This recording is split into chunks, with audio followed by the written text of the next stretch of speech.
Well, hello, everybody, and welcome back to your favorite show on the internet, Raw Law Unfiltered, with your favorite host, the DUI Guy. Plus, today we are going to continue with the Karen Reed murder trial. We are officially on day 12. And as you can see, I am not in the courtroom today. Court is about to resume, and we are off to the races. You guys, yesterday was such a treat. I was so I don't even have the words to describe the experience. I really don't. People have asked me to like do a video on it. I might do it. It will be like Johnny Depp style or something. I may not. It's already every minute that passes, that video becomes, I guess, a little bit more and more stale. I tweeted, okay, I tweeted a lot last night. I spent like 2 hours tweeting all this information out there. So if you have not caught up on my juror observations, go to my X account, my Twitter account at the DUI Guy Plus. I'm going to share it on screen with you guys right now. This is the Law and Crime. Um, this is my Twitter. I literally gained like 2,000 or so followers over the last couple of weeks since this Karen Reed trial. When I was basically when I'm in court, every time I'm in court, I gain like 1,000 followers. It's kind of crazy. It's kind of cool too. Oh, thank you, Kristen. So Kristen sounds like she's read it.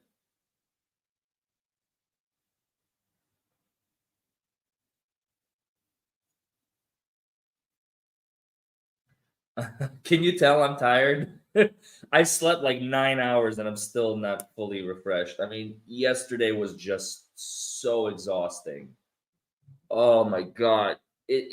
Courtroom, like, if I could just walk in and sit down, that'd be one thing, but I had to like get up early, I had to be there, I had to like be ready, be on time, and it's very stressful.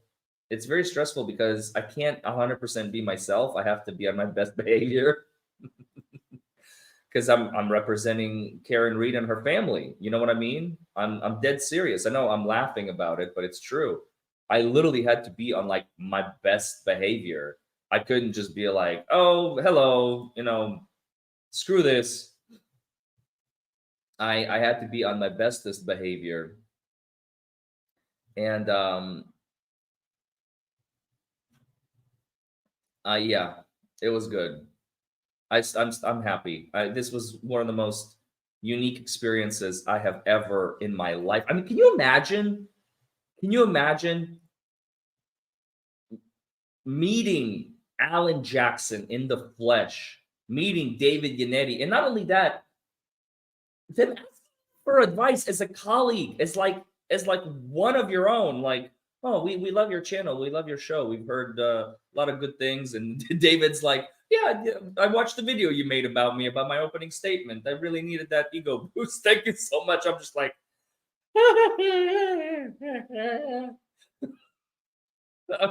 you can't make this stuff up, folks. It's crazy. It's amazing, and I wouldn't trade that for any experience in the universe. So, the fact that they are so attentive to the ether or whatever you want to call it is just astounding. Is Oh, hold on one second.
Thank you. Be seated. Court is in session. 22117 Commonwealth versus Karen Reed. Counsel? All right, counsel wanted to see me at sidebar? We don't need to be seen at sidebar, Your Honor, but I do need to be seen about an issue from yesterday. Like to be heard? Well, yes, I would. Okay, I'll hear you. What is it about? Your Honor, we are not only renewing our objection to the alleged harassment evidence that came in yesterday, but we're specifically moving to strike that testimony and specifically asking the court, before we get started today, to instruct the jury that they are to disregard that evidence. And I wanted to point out to the court that it is our view, we didn't even come close to opening the door to that evidence. I had just asked the witness if she had turned over those text messages to the state police when she spoke to them on August 25th of 2023. I've asked every witness when was the first time that they spoke to the state police. That was the first time McCabe spoke to the state police. None of that conversation had anything to do with harassment whatsoever. It was strictly related to the death of John O'Keefe and the investigation of John O'Keefe. I stayed completely clear of any discussion of harassment whatsoever. I only focused on the federal grand jury and the approach by the state police on August 25. I opened no door. I didn't even approach the door. And yet that evidence came in. It led to a moment where, that Mr. Lally, I believe, has been waiting for, which is for a witness to break down on the stand and feel sorry for themselves to gain sympathy before this jury. It was prejudicial to our client. It was prejudicial to our defense.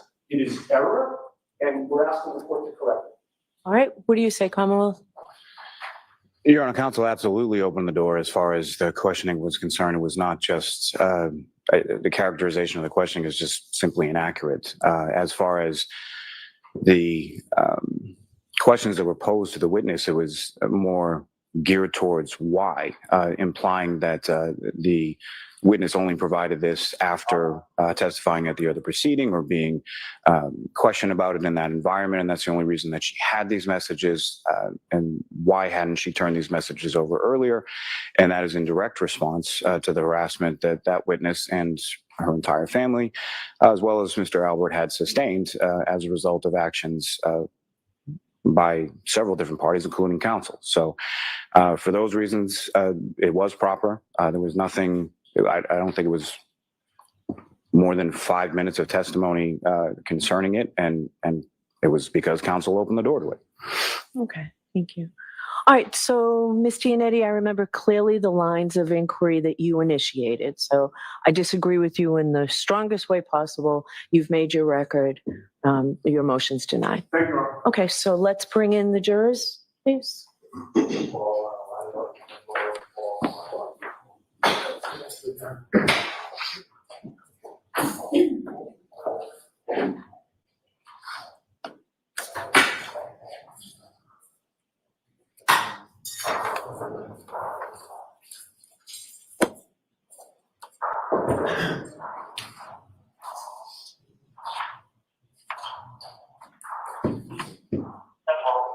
Jim?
Court,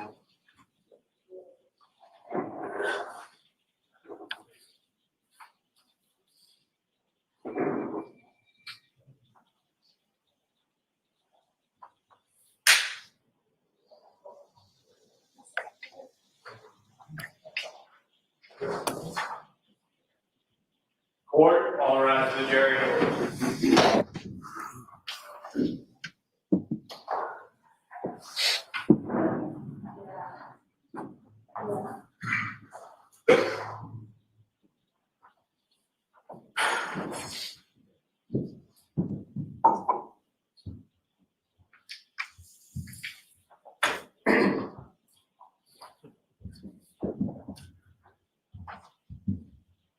All right, folks, here we go.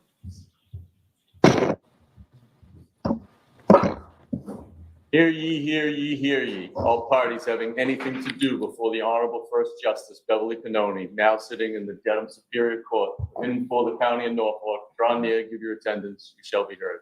God save the Commonwealth and this good court. Thank you. You may be seated. Court now in session. 22-117, the Commonwealth versus Karen Reed. All right. Good morning, counsel. Good morning, Ms. Reed. Good morning, jurors. So I have to ask you those same three questions. Were you all able to follow the instructions and refrain from discussing this case with anyone since we left yesterday? Yes. Everyone said yes and nodded affirmatively.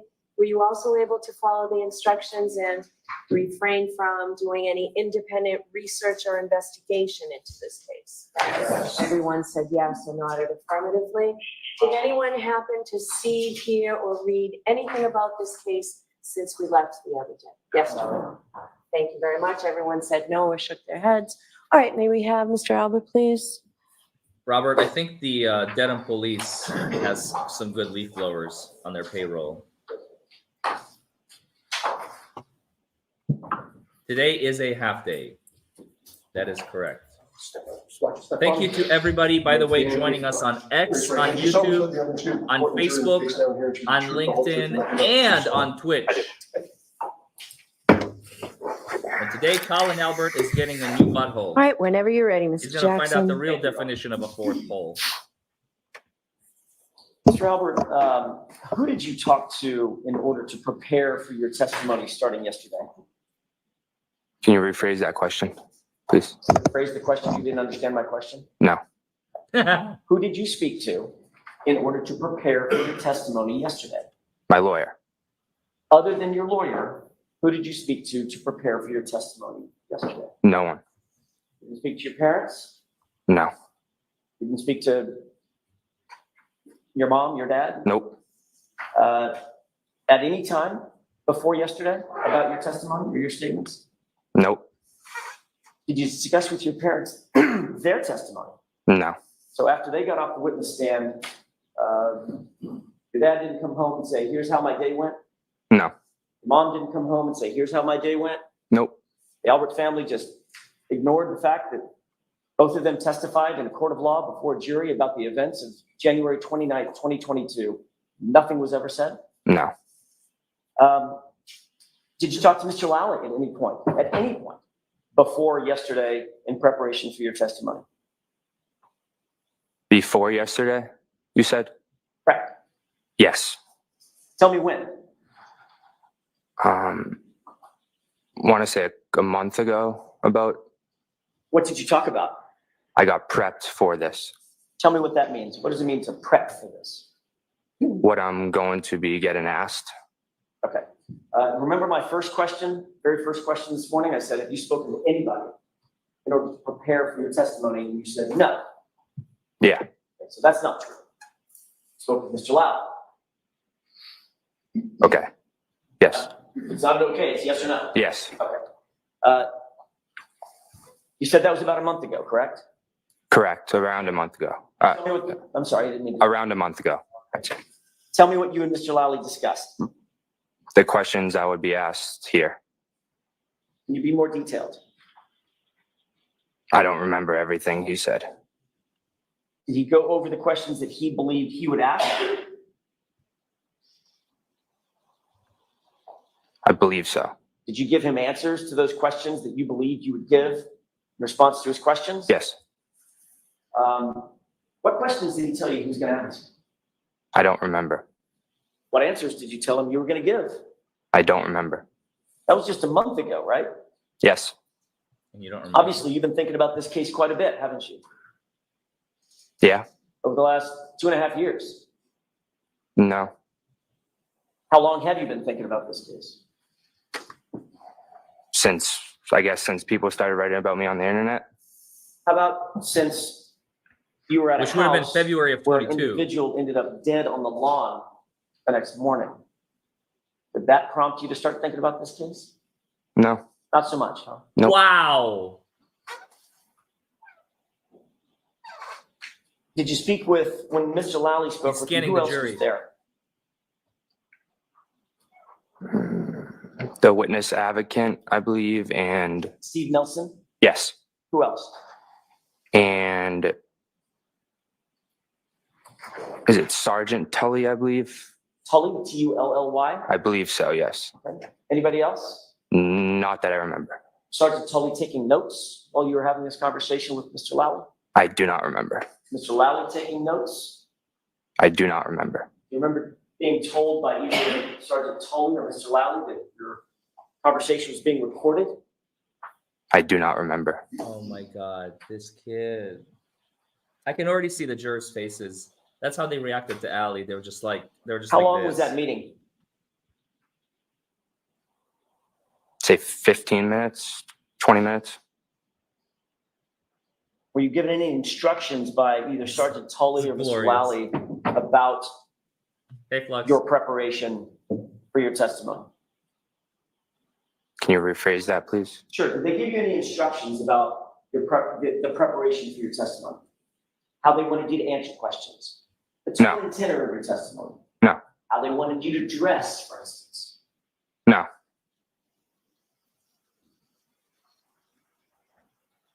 Other than that time a month ago, have you spoken with Mr. Lally or anybody from the DA's office since then, before yesterday? No. You watched any coverage of this case online? Nope. No social media?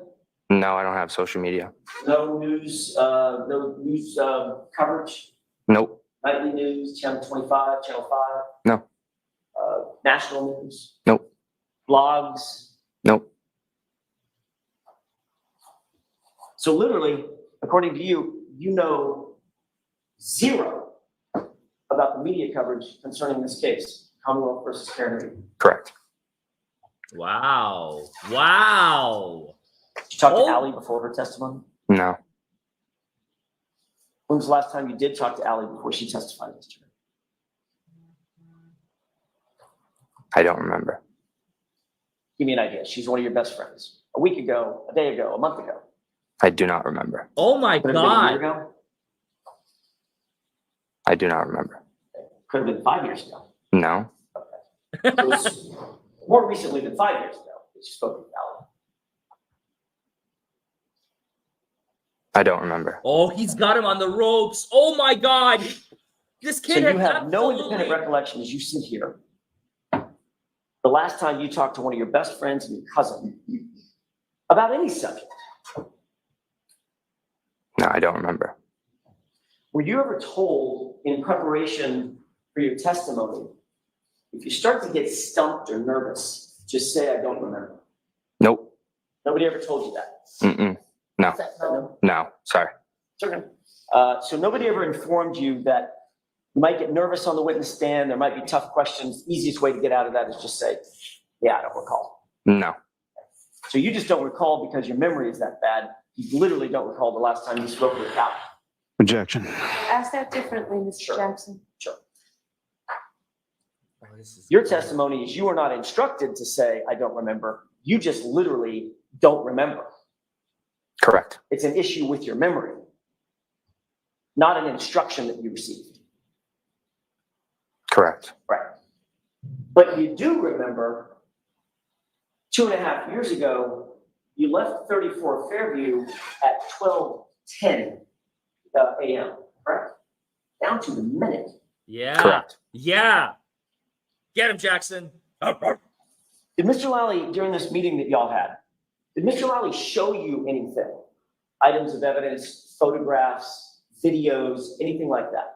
No, Did you two talk about any evidence that you might see? Photographs, documents, videos? not that I remember. He didn't show you the series of text messages between you and Miss McCabe, Allie? I don't remember. Okay, so you're not saying he didn't. my You're God. just saying again, Listen to his you just don't voice. remember. Correct. Okay. And this was just a month ago. The month, correct. Could have been sooner than a month. Let me ask that a different way. Could have been more recently than a month. I don't know. Don't know that either. Mm-mm. Is that no? Yeah, no. So, Mr. Albert, you have to answer yes or no, not just, All right, sorry. Where were you when this meeting a month ago took place? At the DA's office on Shawmut Road. Who contacted you to come to the DA's office? I do not remember that. Don't remember that either. No. Phone call from Mr. Lally, maybe? I don't believe that I received a phone call. Maybe my lawyer did or my father, but I don't know. I don't believe I did. So if your father received a phone call and then told you you need to go to the DA's office to meet Mr. Lally, that would be a conversation with your dad about your preparation for your testimony, correct? I wouldn't say so, no. You would categorize that as such? No. Okay. Because of course, even though you went to the DA's office to meet Mr. Lally and a sergeant from the Massachusetts State Police to talk about your testimony, you didn't mention that to your dad. No. You didn't mention that to your mom. No. And when you got done with that meeting, Dad didn't ask you, how'd it go, son? Nope. Your mom didn't say, how was that meeting No. about this massive murder case? Objection. Let me ask you in a different way. Do you consider this to be a high-profile murder case? Objection. stand on relevancy, ask it differently. In your mind, this is an important case, correct? Obviously. Correct. But according to you, Good morning. it just never comes up in the Albert household. No.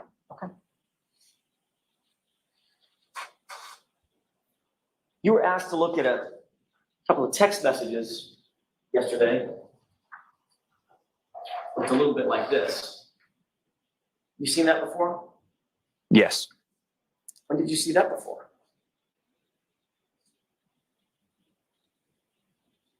Yesterday.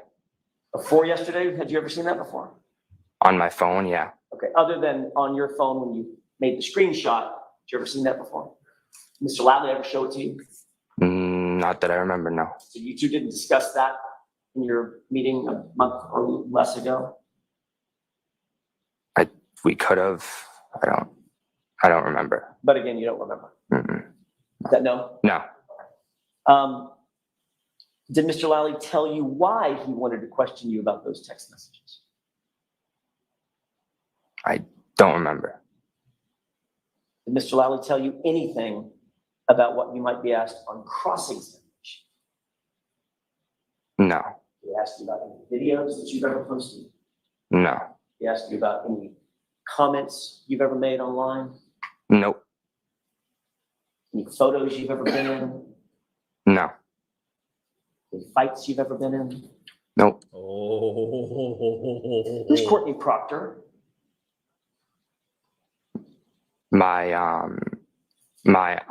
She's friendly with my aunt, Jillian. I'm sorry? My aunt Jillian, she's friendly with. When you say friendly with, describe that. What do you mean by friendly with? I know that they're pretty friendly. Have you ever been to Courtney Proctor's home? Yes. How many times would you say over the years? 4 or 5, maybe. Her family is close to your family, it's fair to say. Not that close. Close though. When you say not that close, but close though, what does that mean? I'd say we're more close when I was younger, not when I got older. Okay. How old are you now? You're 20? Correct. Same age as Allie. You're May I approach? Okay. I have a photo I'd like to show Mr. Lally first. May I? Yes. Thank you. Take a look at that photo and tell me if you recognize it. Just look at it to yourself, please. Let me know if you, after you studied it for a second. Yep. You recognize the photo? Yes. Who's in that photo? Objection. So the objections sustained as to the content of the photo, did you want to come to sidebar and explain this to me? All right, sidebar. What's the photo? Is that the bloody knuckled photo? Because I love how the text messages are like, she's like, yep, let it in. Let it in, let it in. But then as soon as the defense is like, hey, can we let ours in? Nope, nope, nope, nope, nope, nope, not allowed.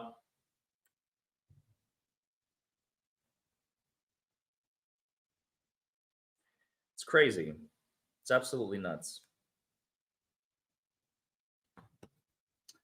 By the way, a couple of questions. Thank you for pointing it out, by the way. Luciana Clute. So Ian Runkle is trying to like, he posted about my post yesterday that Lally has no criminal experience. So basically, here's what happened, and maybe I misunderstood exactly, but I don't think I did. Lally has almost no criminal like trial experience at all, like at all. Do you understand this? They put a prosecutor on one of the most nationally televised murder trials that is going to go down in history as one of the biggest cover-ups in the history of trials. And they put Lally, Adam frickin' Lally, as the lead prosecutor. He has almost no experience. Pretty much zero. I stand by that fact. Read up on him. He had like one murder trial which he lost like a few years ago, and it was like a guy running over his wife with a car, but I think it was an accident. Unless it was like multiple times. I don't know. I haven't read anything about it. And especially, can you imagine? Guy runs over his wife with a car multiple times and Lally doesn't get a conviction. That's Lally. This is Lally.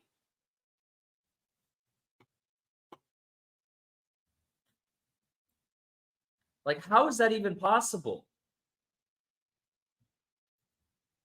So for those of you trying to like dissect DUI guys' statements, please be my guest, but you're not going to win, unfortunately, because Lally is a screw up. He is a loser. You're a loser. And that's why they put him on the case, because I think they want him to lose. They want him to just lose and call it a day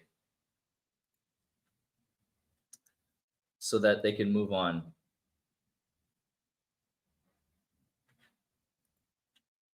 To the next event. You know what I'm saying?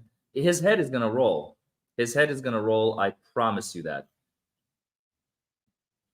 I promise you that. If you read up on Lally, by the way, there's a, oh goodness, where did I see it? Was it NBC Boston? No. Maybe it was.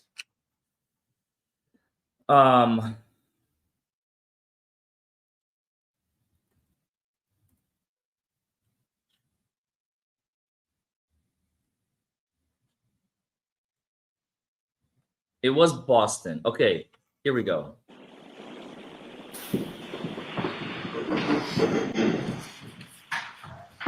May I approach her? Yes. Thanks.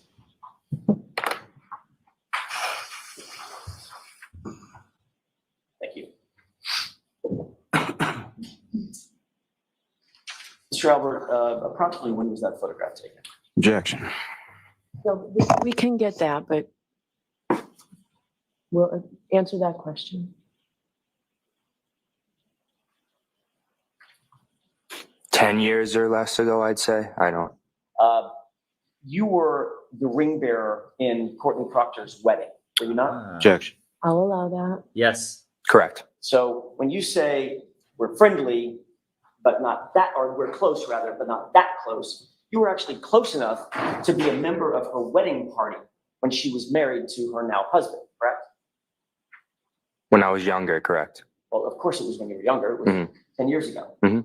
Is that yes? Yeah. That's my question. So for at least a decade, your family and the Proctor family has been close enough such that you and Albert were in her wedding, correct? Objection. Ask that differently, Mr. Jackson.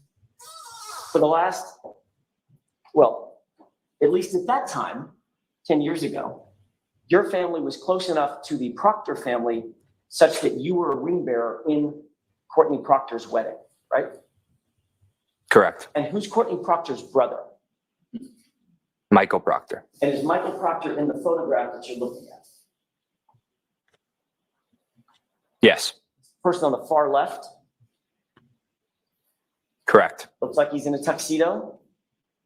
Correct. You were also in a tuxedo. Objection. Sustained. What I'm getting at is you all were part of the same wedding party, correct?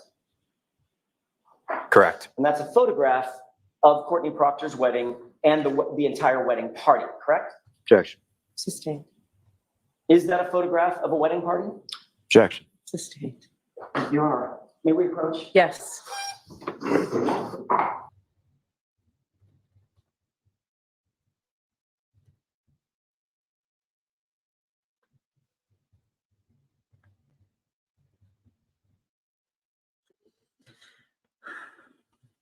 I'm about to tweet again, so you guys understand. For those of you still doubting Lally's qualifications, listen to this.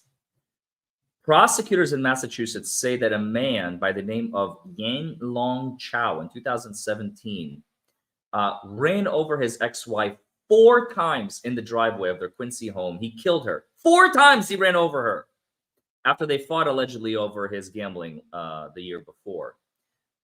Lally prosecuted that case in 2019 for murder. Chow walked away.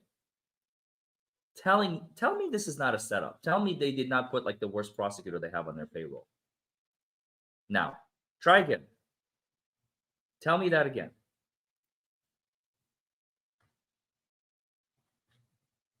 How do I link a tweet? I'm such a noob. Let's see.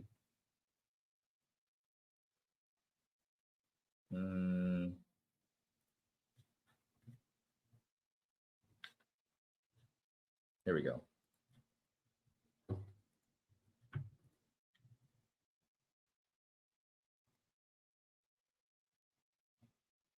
There we go.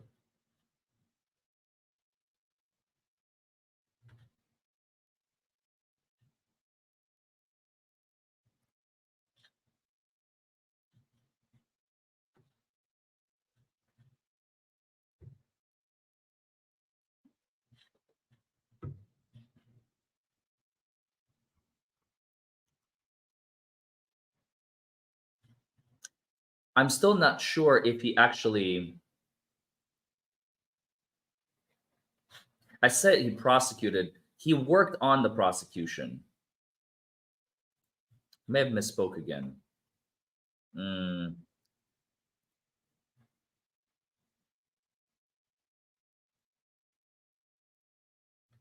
He didn't really prosecute it. Let me edit it because that's not the case. Lally was on the prosecution's team. There we go. Because he didn't prosecute. Nobody said he prosecuted it. That's better. Fixed.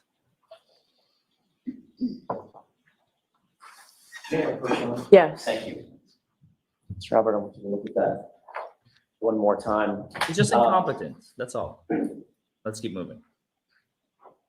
Both you and Michael Proctor are depicted in the photograph, correct? Correct.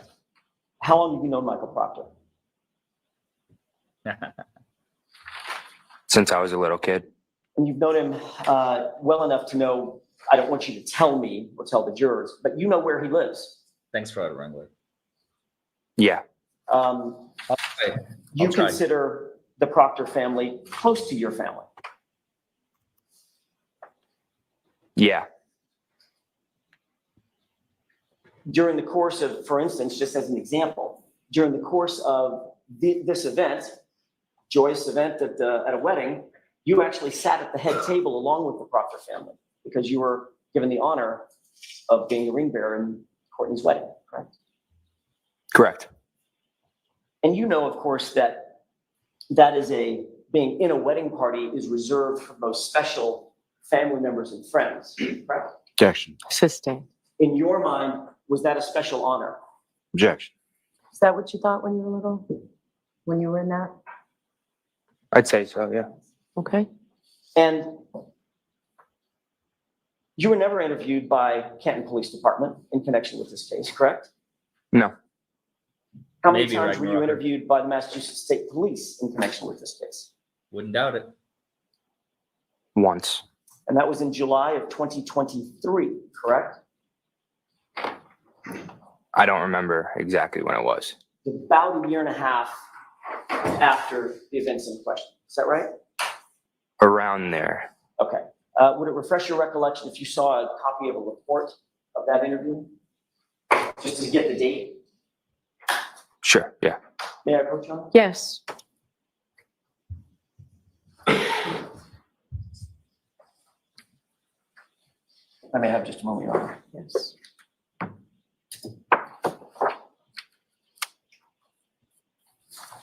Take a look at paragraph 1. It's in the middle of the paragraph. If you'll just read that to yourself, please.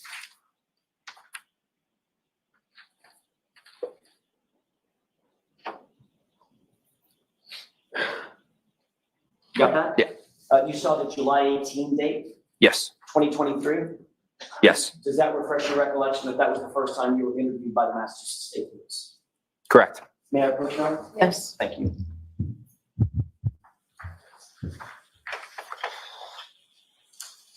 Who conducted that interview? Michael Proctor and one of his partners, I believe. I don't remember. Michael Proctor was the lead investigator in the interview, correct? Correct. That's the same Michael Proctor that appears on the far left of the photo of that wedding party, correct? Correct. Did you find that interview, by the way, how long did the interview last? Michael Proctor. I do not remember. Do you remember testifying at one point that it was about 10 minutes? No. You testified at a different hearing, a different proceeding, not this proceeding, one other time, correct? Correct. I may have just a moment, Your Honor. Yes. May I approach? Yes. I need a foundational question first. I apologize. It's my fault, Mr. Albert. Do you believe it would refresh your recollection as to the length of that first interview if you were to see your testimony from a prior proceeding? Yeah. May I approach, Your Honor? Yes, thank you.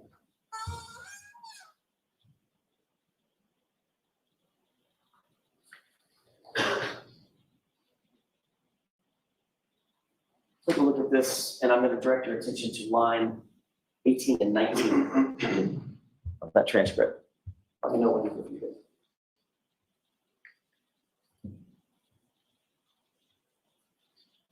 Is that yes? Yeah. May I? Yes. Does that refresh your recollection? Yes. How long was that interview? Which interview are you? The interview that you had with Michael Proctor. That's what that question was about. You just read. I still don't remember. Oh my God. You testified. Question. How long did Objection. the interview last for? Objection sustained where his memory is not refreshed. You can do this differently, you know that.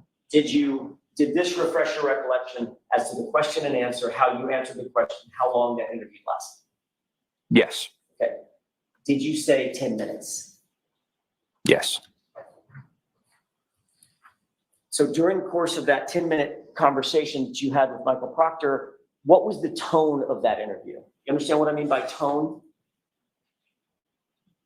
I do not understand. Okay. Was it hostile and accusatory? Not that I remember, no. Was it antagonistic or confrontational? Can you use different words, please? Sure. Was he being mean? No. Okay. He was being nice, right? Professional, I'd say. Yeah, because you've known him almost your whole life, right? Yes. He was friendly, cordial, Correct. and the interview was comfortable. Say it again. The interview was comfortable. Correct. You didn't feel like you were on the hot seat. No. He has really dark bags under his eyes. Like he hasn't been sleeping in a couple of years. Did you find that the interview with Michael Proctor was consistent with the relationship that you've had with him your whole life? Meaning he's always been friendly to you. He was just as friendly in that conversation. Yes, he was. Not Stephanie. really, no. How is he different? I'd say more professional. Okay. Obviously, he was doing a job, correct? Correct. But when you walked in, you recognized him. Yes. He recognized you. Yes. Made natural greetings with one another, correct? Correct. Questioned you about a few things. Correct. He didn't look at your phone. He didn't ask to take your phone away from you. No. He didn't ask to seize your phone or seize any other physical items from you. No. You weren't asked to come down to the police station and sit in an interview room or an interrogation room, were you? No. Matter of fact, where did the conversation take place, those 10 minutes? In the DA's office on Shawmut Road. DA's office on Shawmut Road. Who else was there other than Trooper Proctor and his partner at the time, Trooper Clark? Can you Who repeat? else was there? Was it just Trooper Proctor, Michael Proctor, and Clark? Yes. Okay, so just the three. Yes. And Trooper Proctor was the one that was sort of leading the conversation. Yes. And then when it was done, he said, "You're free to go." Correct. And he didn't take your phone. Nope. He didn't ask you to look at any text messages. Nope. He didn't look through your phone. Nope. He didn't take any screenshots or videos of your phone or the contents of your phone. Nope. Nope. Just let you walk out the door. Nope. Correct. Your Honor, may I publish the photo? Why don't you come over here for just 1 second? May I have that, please? Apparently, Michael Proctor is also a proctologist. He has completely carved out these people's memories.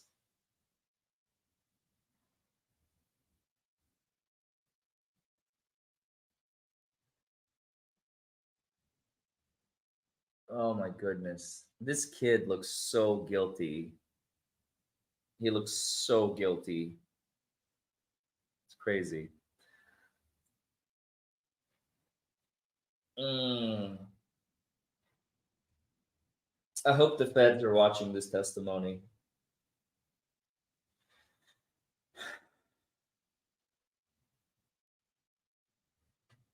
He's a proctorologist. Shout out to everyone watching us right now. We just hit 3,000 concurrent viewers. X, YouTube, Facebook, LinkedIn, and Twitch.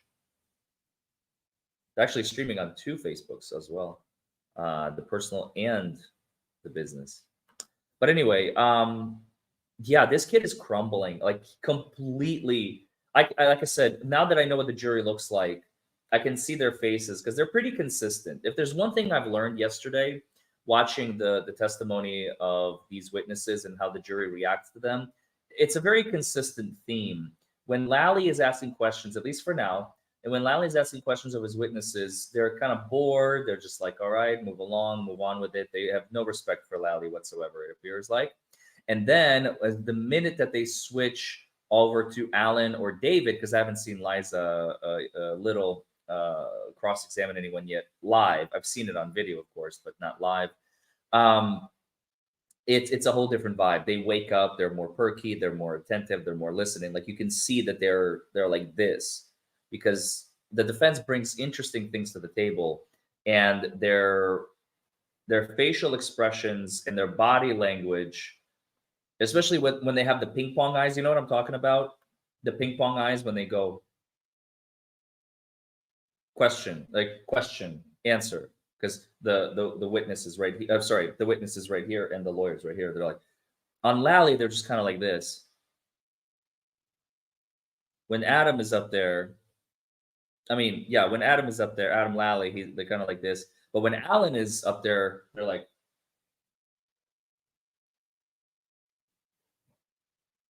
you see the difference? That's just a telltale sign. I mean, clearly where your interest lies. You don't have to be a rocket proctologist to decipher that. You know what I mean? Rack Hunting says, I've thought since day one of this trial, this kid did it with the help from his dad or Higgins. Do I have the Knuckles pick? And by the way, I agree with you, Rack. I'm not surprised. I'm with you. Let's see if Aiden. I know Aiden has shown it before.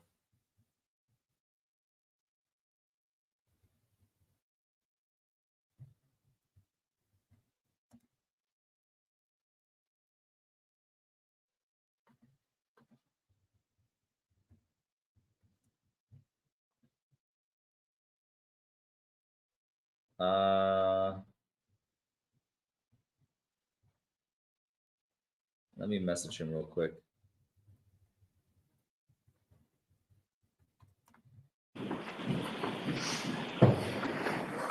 I have it somewhere, but I never saved it. May I inquire you? Yes. Thank you. Mr. Albert, Can you I'm send going it to to me shift on gears X? for a quick second. On July 27th, That's John you and your O'Keefe's attorney brother. appeared at a hearing in a separate proceeding, correct? I don't. Let me ask it a different way. You testified at a different proceeding, not this trial, but a different proceeding. Correct. Okay. You appeared under That's oath, John O'Keefe's You brother. appeared with the your ball guy in blue. lawyer. You gave testimony, and that's part of what you looked at a second. Correct. But when I'm you waiting met for with it. He should have been the star Michael witness. Proctor, you did not feel the need to take an attorney with you. It was just you, Michael Proctor, and Investigator Clark, correct? Objection. That's sustained. You were asked yesterday about certain texts with your cousin Allie, correct? Correct.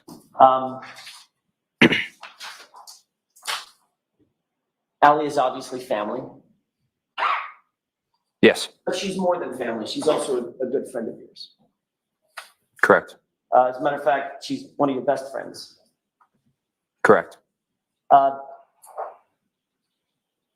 And at your age, this is not meant to be pejorative, but we're different generations. At your age, your most convenient way of communicating is through text messages, correct?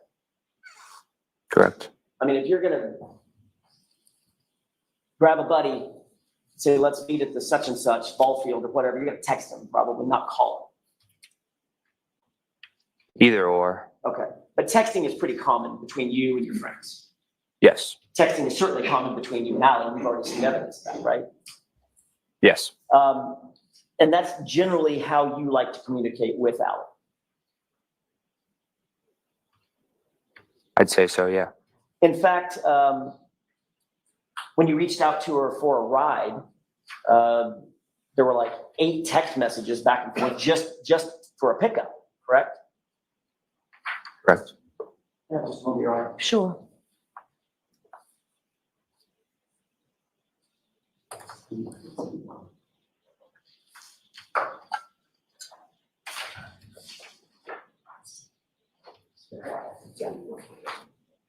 May I approach your honor? Yes.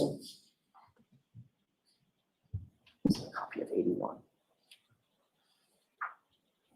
I just want you to have that in front of you. Your Honor, with the court's permission, can you place Exhibit 81 on the screen? Okay.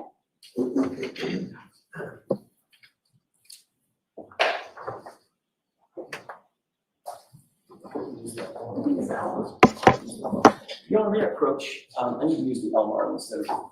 Okay. Is there an objection to that? No, Your Honor. May I have that back?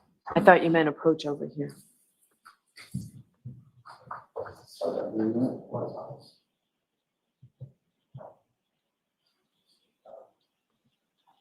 Do you want the Commonwealth to pull it? Mr. Jackson, do you want the Commonwealth to pull it up for you? I'd be happy to, Your Honor. It's fine. That'd be great. Thank you, Ms. Gilman.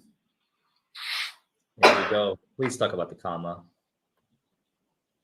Can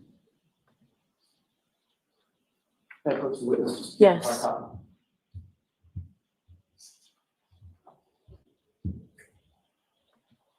Okay. You see what's displayed on the screen? Yes. It's only part of the text string, but does that look like it's an accurate representation of what you're looking at?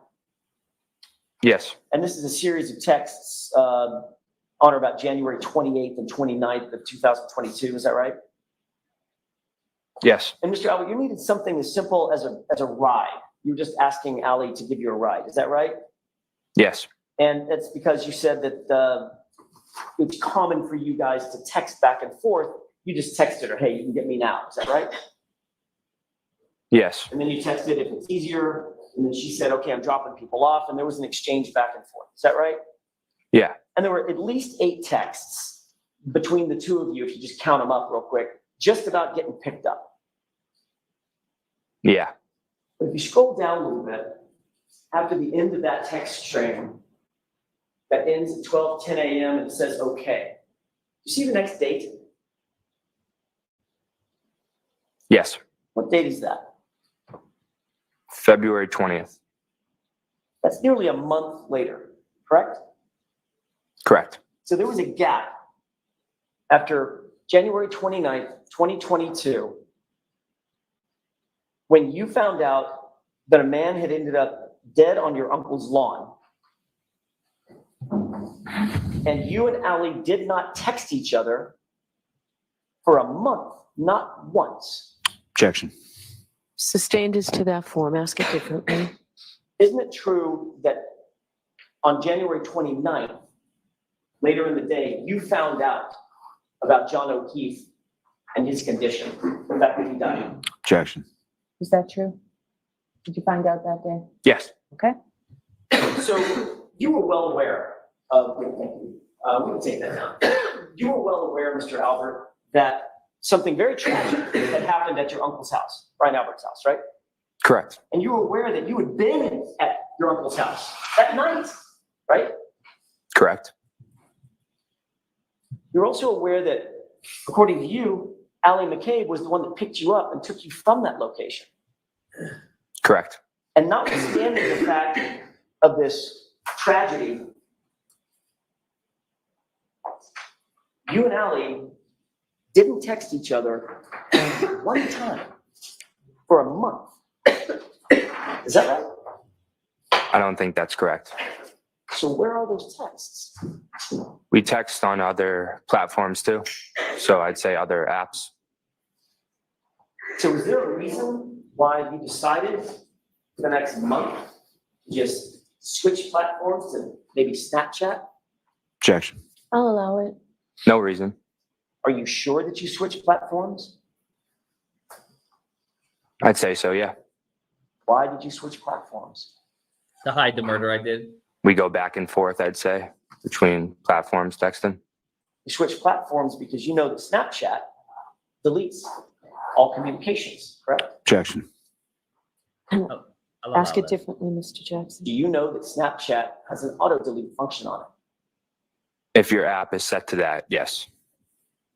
Your app was set to that, wasn't I do not remember that. it? So again, your memory is failing you. Can you rephrase that? Sure, once again, your memory is failing you. Don't Objection. remember. Objection. Ask it sorry. differently, Mr. Jackson. Isn't it true, Mr. Albert, Oh my God, this kid. Does he that you really either think that switched he's like platforms that or smooth? deleted the texts because you did not want your text communications with Alan McCabe to Does be he not discovered? realize how Objection. it looks? Overruled. Is that right? That's not true. So where are those communications? I do not know. Can't produce them right now, can you? I'm laughing I'm at not him sure. So because in he the just, days, it's a cumulative hours, effect. days, He just and weeks can't following stop. the death of John O'Keefe, I don't remember. your What's your name? communications with your I best don't friend, recall. Alan, Do you have a last The name? person I who gave don't you a ride remember. home that night, they're just gone. Right? I'm not sure. Do you have a phone? I don't recall. Did you ever upgrade your You phone? I testified don't that you remember. provided Exhibit 81, what we're just looking at, and you're still looking at in front of you, as a screenshot of your communications on January 29th, 2022 with Ali McCabe, correct? It was a screenshot. You say that again? Sorry. You provided that item as a screenshot, not as an actual text to law enforcement. Is that right? I don't believe so. Okay, do you know what a screenshot is? It may Yes. have been an What's a accident. screenshot? When you take a picture on your phone. That's a picture from your phone. Yes. Okay, so it is a screenshot. Yes, it is a screenshot. Okay, that's my question. Every question with this When you kid met with is Michael a Proctor battle. in that interview that lasted 10 minutes, Michael Proctor did not get the actual texts underlying that screenshot, did he? No. He never looked for those actual texts, did he? No. He never asked you for those actual texts, did he? No. And you never volunteered to give him those actual texts, did you? I think I volunteered to, yeah. On that day? Oh, no, not on that day, no. Not on that day. You know what a phone extraction is? Not familiar. Okay. Have you ever heard of a phone imaging or a phone extraction or a forensic extraction? Any of those words sound familiar? Not really, no. Michael Proctor never asked you, I think it's fair to say now, given that answer, Michael Proctor never asked you if you could do a phone extraction of your cell phone, did he? No. He never asked if he could take a forensic image of your phone, did he? No. Do you know what metadata is? Nope.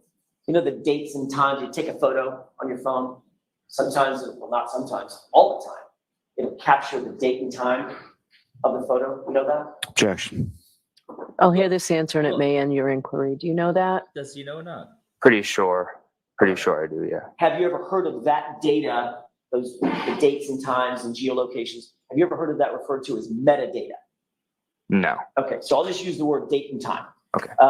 You know that on your phone, if you pull up a text, you can go behind the text and see the date and time that it was actually sent or received, right? Yeah. But on a screenshot, you're left with just what's on the screen. Can't go behind the screenshot, right? Yeah. Okay. You provided just the screenshot, ultimately, not the actual text, correct? Correct.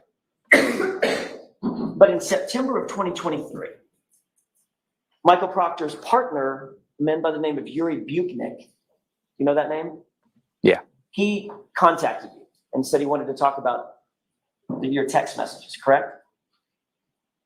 I don't remember. Do you remember that you told Yuri Buknik when he asked about the text messages, you did not have the screenshot anymore. You sent it to your father, Chris. I don't remember that. Do you recall telling Yuri Buknik if he wanted to get the screenshot, you weren't going to give it to him. He'd have to get it from your dad. Do not remember that. You remember Trooper Buknik agreeing with you and saying, sure, I'll just call your dad and get it from him. Don't remember that.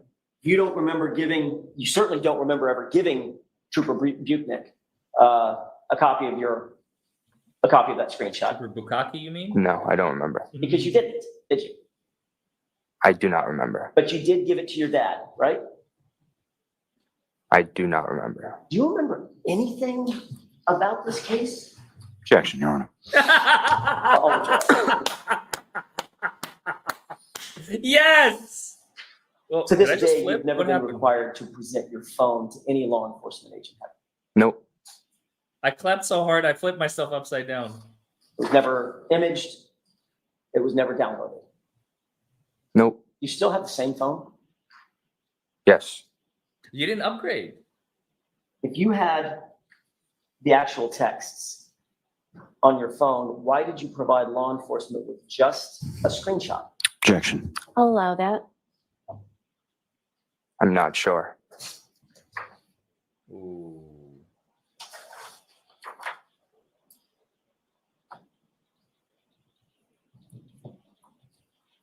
You were shown a photo yesterday of you in February of 2022 with your aunt.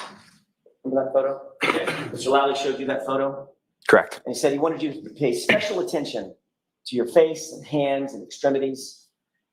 Asked you if there was anything unusual about that. Yes.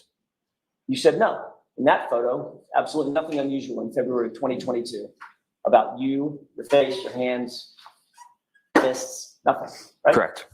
Here we go. I want to draw The your knuckle attention to photo. February 26th, same month, less than a month after the incident. You were at a place called Fenway Johnny's with your buddies, weren't you? I don't Correct. remember. Oh, that he remembers. Wait, why does he suddenly remember Then I that? have two documents I'd like to mark for identification with correspondence you showed Mr. Lally. Okay. 1 and 2. The Xanax is wearing it all.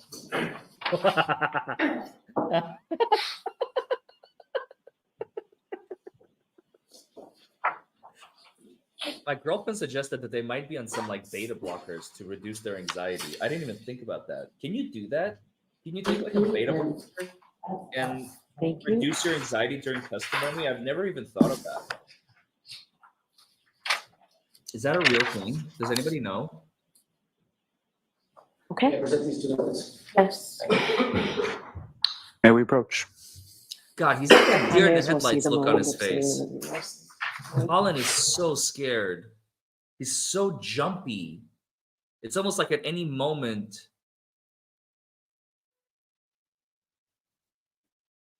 It might. Do you think it's Valium? No, Valium. He would be like singing like a canary. I don't think it's. I don't think it's Valium. Valium. I've taken Valium one time when I had my LASIK done. Let me tell you, Valium makes you think like, wee, like life doesn't matter. Cut me open. You know, I love what you're doing to me. So I don't think it's Valium. Lorazepam, I think it's Xanax. They probably practiced at home to see how it affects him. I would imagine they probably like would take Xanax, sit down, practice some testimony, see if he's okay. And if he's able to maintain, if he's able to manage himself, then they're like, okay, so like lower the dose, increase the dose. And then when it comes to the real thing, he's nice, well, and practiced and drugged up and with the right dosage that is required. Just enough to keep him calm, but not enough to keep him like falling asleep on the witness stand and starting to say crazy things and stupid things. Because Xanax will actually have the reverse effect of what you want. If you take too much, you'll start going to sleep, you'll start mumbling, you'll start speaking the truth on accident because you're basically going to be sleepwalking.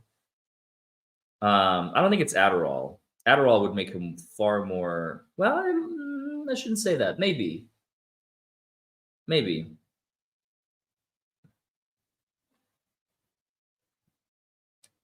They can, and I just don't know if he's gonna lie. I mean, did you take any drugs today?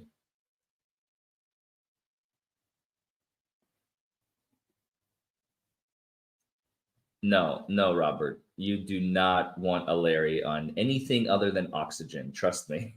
Trust me when I say this. There's a reason I don't smoke or do drugs or drink alcohol. There's a reason for that. Larry, I am crazy sober. I am freaking crazy sober. You really want to see me on drugs? Like, no, you don't. Oh, man.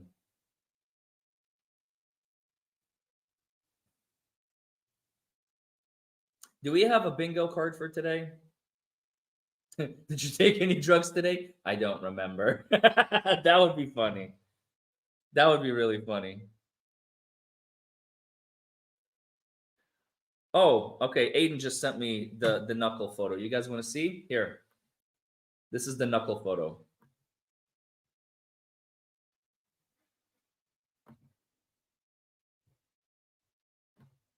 This is like the next day after, I believe that's the next day after John O'Keefe's murder.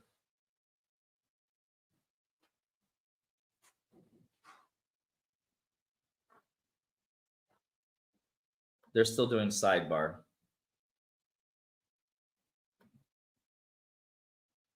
Or is that, wait, February 7th? That's a week?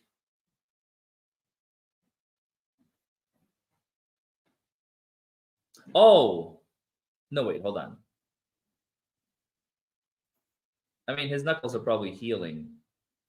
Oh, that's a week after the incident. I'm sorry. I'm sorry.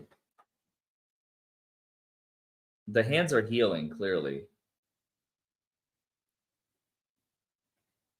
I mean, look, as an attorney, of course, you could say like these bruises are from something other than murdering another person, but we all know what happened. They're clearly healing, and it's his right hand. Why does he always have that deer in the headlights look on his face? My girlfriend's laughing at that. Say hi to Chandler, chat. Hi, Chandler. How you doing, baby? Wow, she's looking extra hot this morning. Hi. Listen, I have to take care of something real quick. Be right back, never. I'm just kidding. I just remembered I left the refrigerator on. Thank you. Did you put brown sugar in this? Oh, okay. Thank you. I forgot that I left my refrigerator running. I need to go fix it. Hi, Chandler. It says Chad. I'm going to the bar. I'm going to the side bar. Thank you. Did you get yourself something? Yeah, I got it. All right, cool. This is a big, like, they don't have these in Kentucky. These are huge. Did you get a double or is that a single? Oh, I don't know. Is that a single? I got 2 of them. That's what they got us. Wow, they're big. That's what she said.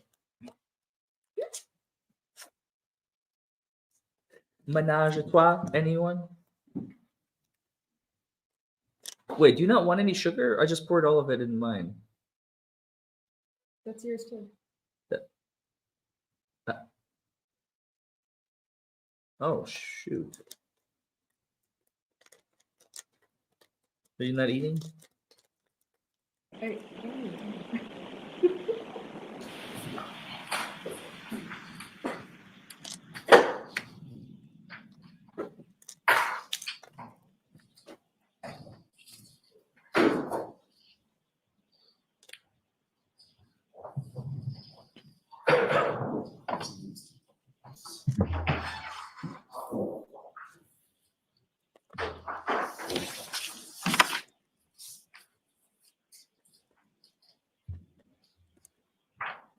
So you're putting it in evidence before you display it? What's the question? May I approach one more time? Yes. Allow.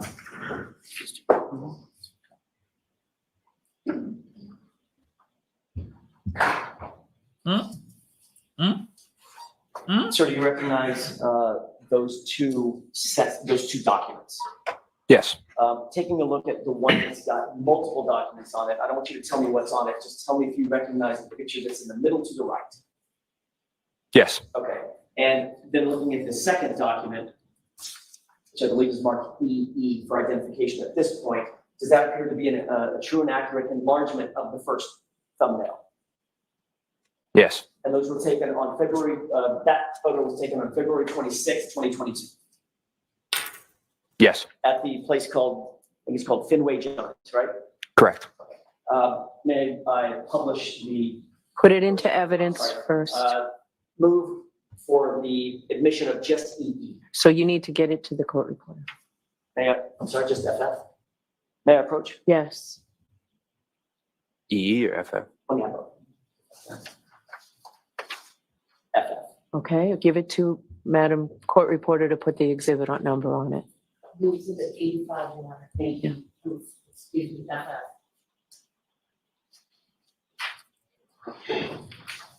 Ma'am? Yes. Alan is just so excited he forgot the rules of evidence. I do it all the time. I just like I'm just You trying see to that do my photograph? job, Your Honor. Stop telling me what to It's, do. being displayed. Yes.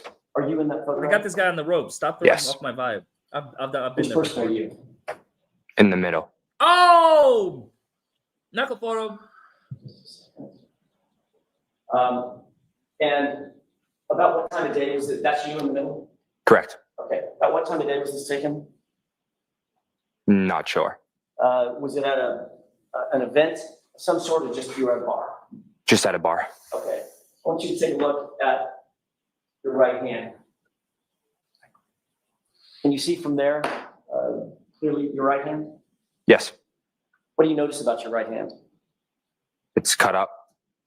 Your knuckles are injured, correct? Correct. Now, you didn't take this photo, did you? Nope. That photo was never on your phone. In other words, it wasn't a friend of yours that took the photo. No. This was taken by an event staff member, is that right? Correct. It was later posted on social media, isn't that right? Correct. You could not access the metadata. You couldn't access the time and date of that photo, correct? Not sure what you mean by You that. couldn't Oh, come manipulate on. the time or date this photo was taken. That's an This easy photo one. is completely sort of out of your control, isn't that right? Correct. And it was controlled by the event staff at Fenway Johnny's. Correct. And on February 26th, less than a month after the incident at Fairview, that's what your right knuckles look like, correct? Correct. And this is a true and accurate depiction of your condition on or about February 26th, correct? Correct. Oh, 26. Holy crap. That's 4 weeks. That's a month later. How'd you get those injuries, Mr. Albert? We can, lights up. I was at a party, my house party, my senior year, and I remember it being icy out, and it was kind of like a steep hill of a driveway, and I was walking up the Rehearsed driveway, and I testimony. slipped down the driveway, and I tried to catch myself, but I had something in my left hand, so I had tried to brace myself with my right hand, and I ended up sliding a little bit down the driveway. What'd you have in your left hand? If I remember, it was either my phone or a beverage. So according to you, you fell on ice and injured your knuckles, as we just saw in that Memory photograph, engaged. right across the top of your knuckles. Correct. So you fell onto what, pavement, asphalt, Yes. and you braced yourself when you fell, your entire body weight, by putting your right hand down in a fist, and you injured your right fist, just the top of the knuckles on your right fist when you fell down. Correct. Seriously? Objection, Your Honor. Sustained. Can you put your palms down when you fell? No. You felt your entire body weight on your right fist and just injured the top portion of your knuckles, correct? Correct. Those injuries to your knuckles look an awful lot like the type of injuries that you would get in a Objection, Your Honor. Sustained. You ever been in a fight, sir? Other than with my brothers, no. You've never been in a fight. Nope. Oh, he got Your really entire uncomfortable life. there. Other than with my brothers, no. Never hurt your knuckles before. Not sure what you mean. Never hurt your knuckles in a fight. No. And in this case, when you fell down on the asphalt, it was only the top 4 knuckles of your right hand, correct? Correct. You right-handed or left-handed? Right-handed. Box? Nope. I'm sorry, you don't box? Nope. You've never boxed? Never. You ever practice boxing? I've hit the bag for like cardio, but other than that, no. When you hit the bag, is that considered boxing? I wouldn't say so. Not It's not jumping really. rope, is it, Mr. Albert? No. It's not doing curls, Nope. not doing push-ups or calisthenics. Nope. It's hitting a bag, correct? Yeah. That's boxing, right? I'd say yeah. Yeah.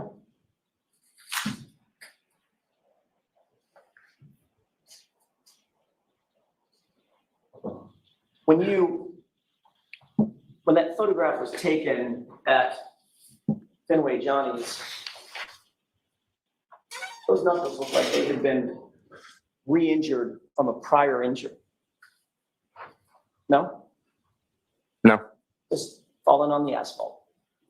correct. Any other cuts or scrapes from that terrible fall on the asphalt? Objection, Your Honor. I'll rephrase it. Any other cuts or scrapes or injuries from that fall?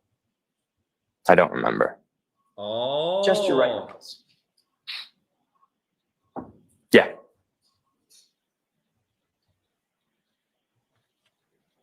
Notice the pauses. Those are very intentional for the jury to process the information. You said you've never been in a fight before. Nope.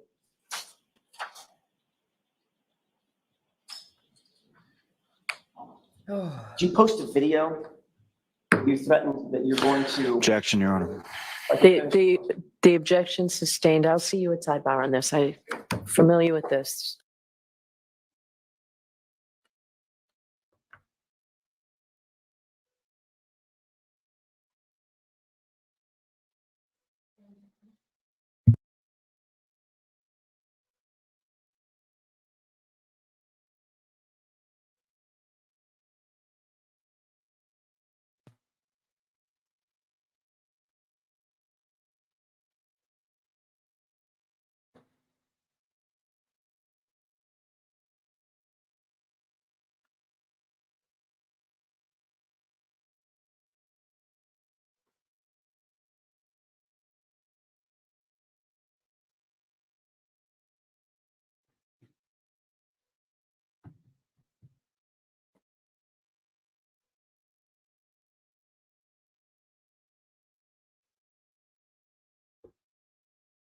Why is she glaring at the jury like that?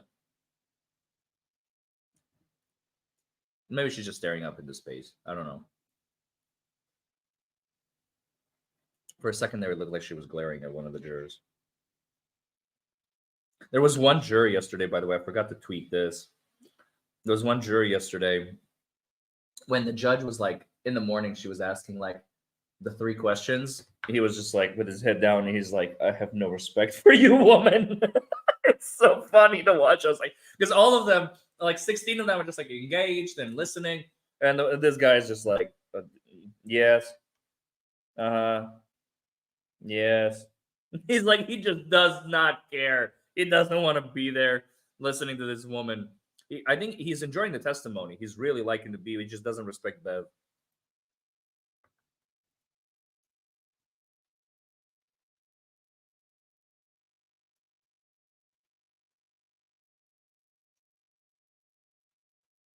I was a guest of Karen's family. Kelly Reed helped get me in.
Shady Conservative says, I'm behind, but how does he know he's been written about on the internet if he's not reading articles?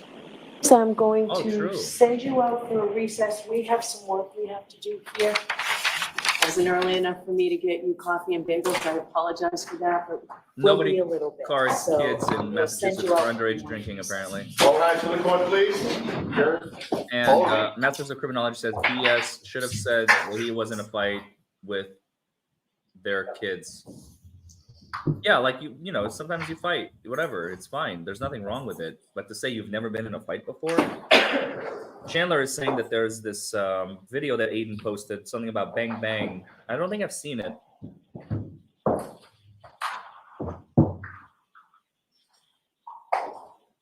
I could be wrong. I'm sending it to you. Thank you, good to see you.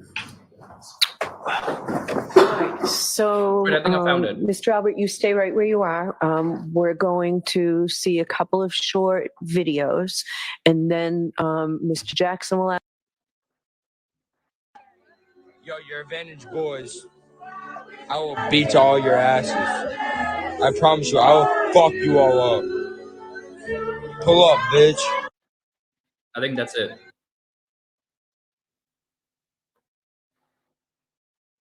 Are they both on the same? They're separate. All right. So let's mark them each for identification. The one I'm holding in my right hand, Bring it up. I'll call advantage. Okay. Thank you. Good luck.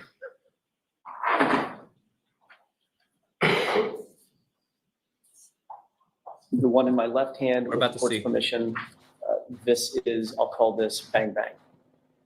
Bang Bang. Who said Bang Bang? All right. Thank you. All right. So play GG first, please. GG for Bang Bang. Yes, Your Honor. Yo, your advantage boys. I will beat all your asses. I promise you, I will fuck you all up. Pull up, bitch. Okay. And the next one, please.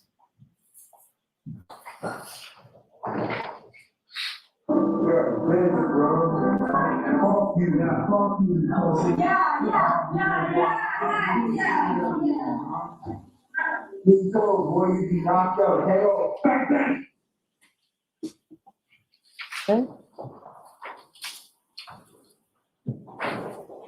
May I inquire, Your Honor? Yes. I'm going to take those two videos one at a time. I'm going to call one the advantage voice and one the Bang Bang. For purposes of my questioning, Mr. Albert, specifically regarding the advantage voice video, did you recognize it? Yes. How did you recognize it? What do you mean by How that? do you recognize it? Is that you? Yes. Okay. When was that taken? Maybe my sophomore year in high school. Around. Where were you? I don't remember. Okay, so your sophomore year in high school, that's about 3 or 4 years ago? Yeah, around. You indicated on cross-examination, you've never been in a fight. No. Indicating that you have no violent tendencies, no violent proclivities, right? Nope. What were you saying on that video? That I would beat them up. Did you say you would beat them up, or did you say, I will fuck you up? I said I will F you up. No, you didn't say, I will F you up. What did you actually say? That I would fuck them up. Oh wow! You Look at the also said confidence. Look at something the about beating pride. somebody's ass, right? Correct. What did that mean? Whoa! That I would beat them up. Look at how So when proud you he said, I is. will fuck you up and I will beat your ass, was that a friendly invitation? No. It was a threat, correct? I don't know if I would call it a threat. Don't? I'm not sure. Really, Someone bro? walks up to you. I'm not going to do it. But if someone did, walked up to you and said, I will fuck you up. I will beat your ass. You wouldn't take that as a threat? If they walked up to me, yeah. But if they didn't walk up and just shouted it across the street and stood there and said, I will fuck you up. I will beat your ass. That's not a threat. I'm not sure. Yeah, I think you are sure, sir. All right. So that I'll strike at the Commonwealth standing up. Objecting. Were you threatening these Advantage boys, guys, whoever they are? Yeah, kinda. Were you threatening them with violence? Kinda, yeah. Yeah. In the second video, you said, fuck you a number of times. And then you said, KO, you said, pull up, KO, bang, bang. Right? Correct. Explain that to me. I'm not sure, like, explain what I said. Is that a threat? Yeah. Pull up, bitch. Right? Yeah. Who are you talking to? Those same Advantage kids. Got it. So you're threatening them yet again a second time. Yeah. What does pull up mean? Like, come by. Yeah, meaning get over here. Mhm. Right? Yep. Because when you do, I'm going to fuck you up. Right? Yeah. Meaning I'm going to fight you and I'm going to put you down. Correct? Correct. That was your threat to them. Correct. Damn it, Jackson, you're gonna get me demonetized. Can we get a time on this second one? Of course. When was the second one, the bang bang, Jackson's gonna threat get me made? demonetized. Before or after On YouTube. the Advantage boys? I'm not sure. After? Might have been this same night. I really don't know. Well, you're dressed completely differently, so it's probably not the same night. You would agree with that. Unless I could have changed my shirt. I do that often. Okay. So you changed your shirt on the same night. You just decided to threaten the guys twice. Is that what you're saying? Maybe. Maybe. You're not sure? I'm not sure. Was it around the same time frame? Around, yeah. All right. The fact of the matter is, Mr. Albert, you do like to fight, don't you? Nope. The fact of the matter is, you showed up at another hearing, at another proceeding to testify. And you showed up with busted knuckles then too, didn't you? I do not remember. Of course, why would you? July 27th, 2023. Do you remember being at another hearing? Yes. You remember being questioned by some attorneys?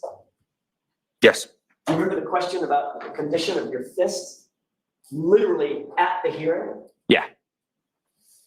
It was obvious to the person that was questioning you that you had an injury to your fist, correct? Objection. That's I'll rephrase that. My apologies, Your Honor. You were asked questions by the questioner about the condition, the physical condition of your fist, weren't you? Correct. And you claimed at that time, well, let me back up for a second and ask a different question. They were asking because you had open injuries on your right knuckles yet again, didn't you? Correct. Oh. Oh. You said, I must have been hitting a heavy bag, right? Yeah. Boxing again. Hit in the bag, yeah. Just working out, right? Yep. Didn't have any injuries on your left hand though, did you? No. How many times have you hit a heavy bag? I'm not sure. How many times have you worked out with a heavy bag? That's an unfair question. I'll ask a better one. How many times have you worked out on a heavy bag? I'm not sure. When you work out on a heavy bag, you wrap your hands, don't you? I do not know. I see. So only your right hand gets injured over and over and over and over again. Not your left hand. I'm not sure. Even though you punch in the bag with both hands. I'm not sure. Yet again, you're right-handed, aren't you? Yes. So when you throw a haymaker, your hardest punch, that's with your right fist, right? Objection. I'll allow it. Is that right? I would say they have equal. They're equal. I don't know. Not That's sure. all I have. All right, Mr. Lally. Thank you, Your Honor.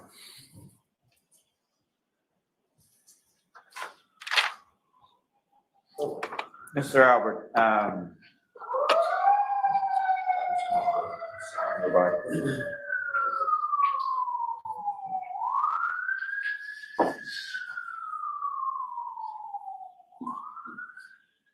when those videos were made, you were a sophomore in high school, is that right? Around that, yeah. How old were you when you were a sophomore in high school? 16 years old. And so that would have been at least a couple years before January of 2022, correct? Yeah. And as far as within those videos, well, as far as timing, so those videos were around the same time, both sort of same time period within your sophomore year, Correct. and relatively close to each other, is that correct? Correct. And who or what is an advantage? It's a club hockey team. And what, if any, relationship did you have with that club hockey? None. And so, as far as what videos you were made and sending, were there any videos from that group that were made and sent to you? Text messages. And with regard to those text messages, generally speaking, what do they say? Just Yes, it name is, calling Lisa. me and my friends, calling us like pussies and stuff like that. When there is something So you want this to was address sort of a outside back the and presence forth, of is the that jury. correct? Correct. And do you even play hockey? Nope. And were these people around your age at that time? Yeah. And were they kids from the same town or different? I don't even know where they're from. Did you even really know these kids or what their names were or anything like that? Not at all. And was there ever any sort of physical fight or even a physical interaction with these other kids? Never. Did you ever even meet them face to face? Never. And with regard to Mr. O'Keefe, your neighbor who lived at the top of the street when you lived at Seven Meadows, you ever threaten him? Never. Did he ever threaten you? Never. Did you ever have any sort of back and forth exchange similar to what was up on the screen? Never. I have nothing further on it. Okay. Your Honor, may I, very briefly? You indicated, Mr. Albert, that this was your sophomore year in high school. But you were asked that exact same question under oath, the time frame of these videos in that other hearing, weren't you? I believe so, yes. You indicated under oath in that hearing that it looked like it was your junior or senior year in high school, correct? Maybe I'm not sure Not sure. exactly what I said. Your senior year would have been what year, sir? 2022, 21, 22. Same year John O'Keefe died. Correct. May I have more, Your Honor? Yes. That's all I have at this time, Your Honor. Thank you. All right, I will hear you. Sidebar. Your Honor, if we could make the argument outside the presence of the witness. Yes, I'm sorry. I'm going to ask you to step out of the. Here we go.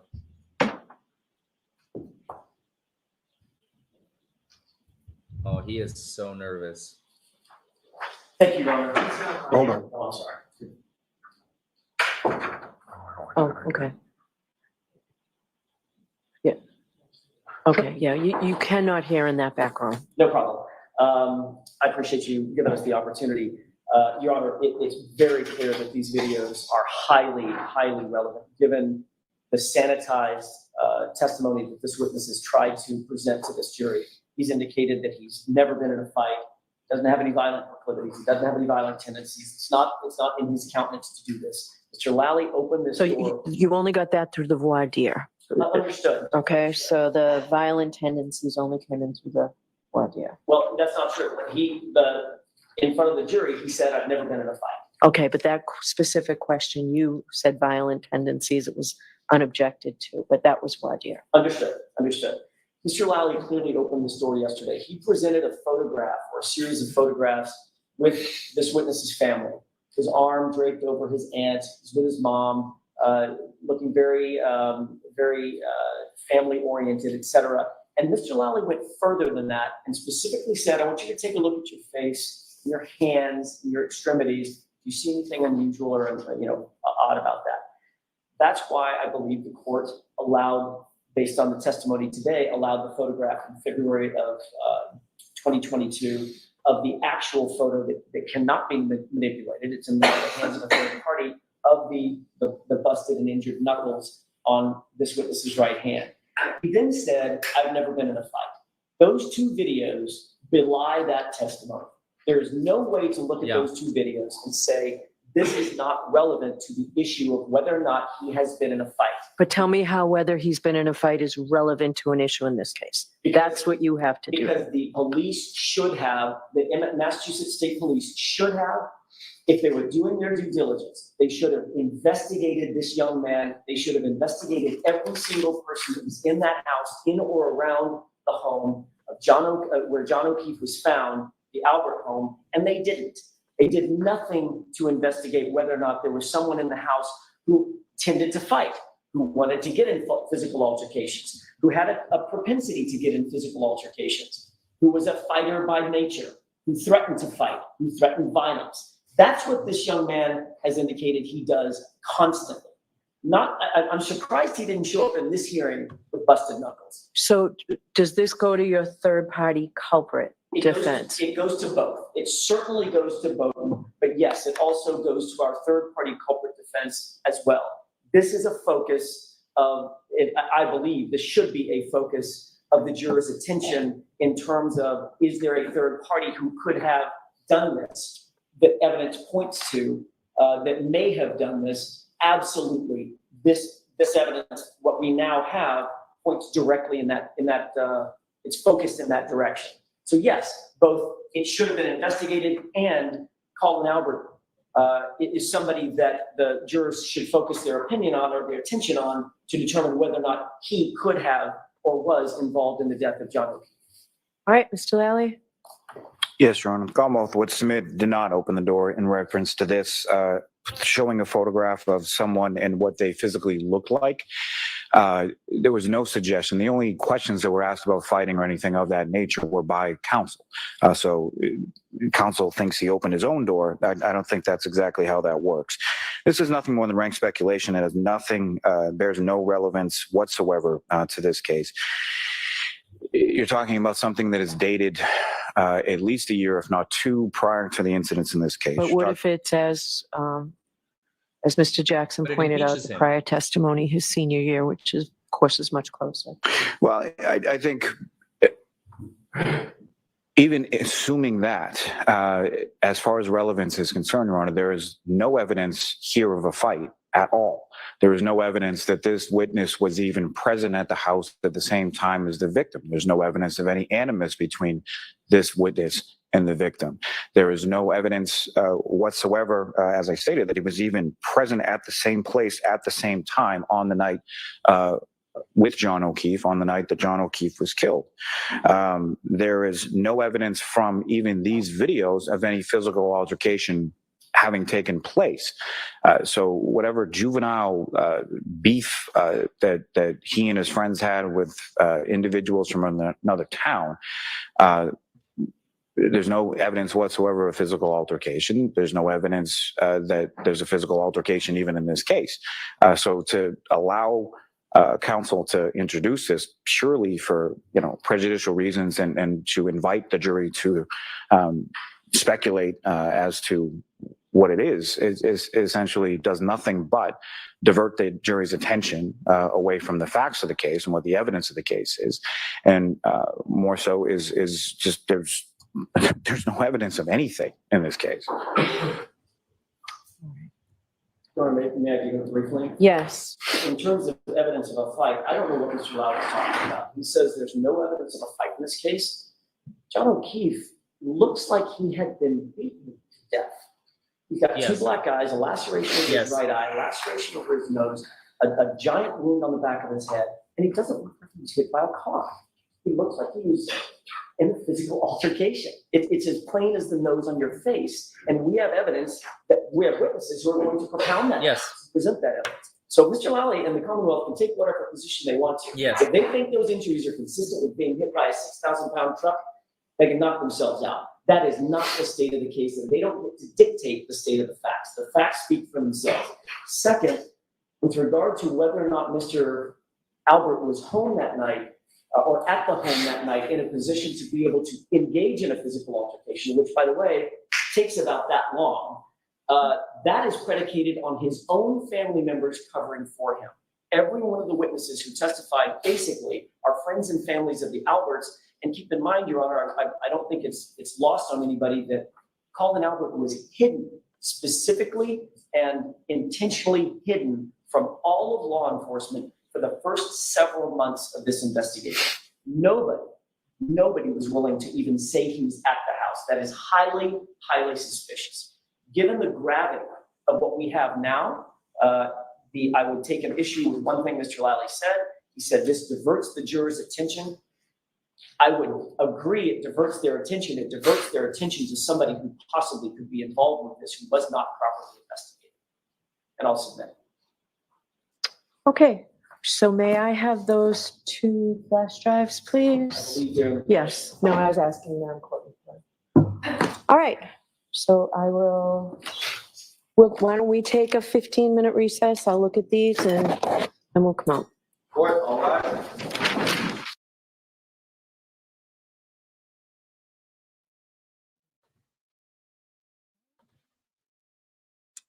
All right, Jackson, the witness destroyer. Love it.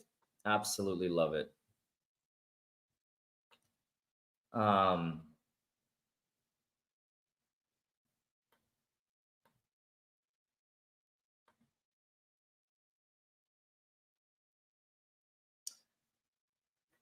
Yeah, this is one of these things, folks. He is getting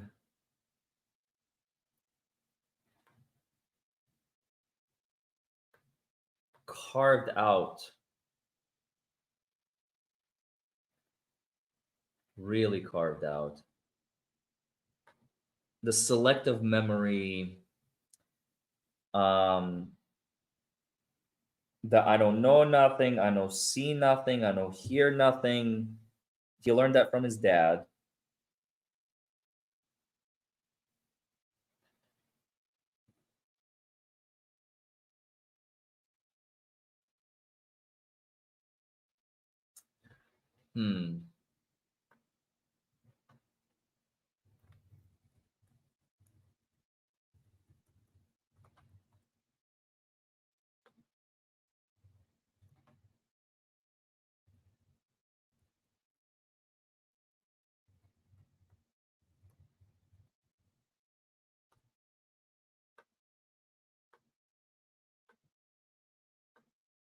I'm putting a poll up on Twitter. It's just gonna be a 20-minute poll because that's how long the morning break's gonna be, probably.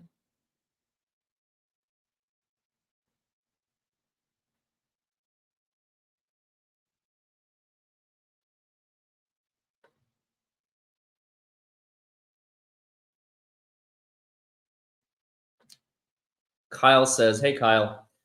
He says, "I've seen dozens, maybe hundreds of people hit by cars at various speeds. The trauma John O'Keefe suffered wouldn't be consistent with any vehicle collision at any speed." Exactly, Kyle. And the defense has experts to testify in this regard. Oh, hey, babe. How do I lower the frames? You said yesterday.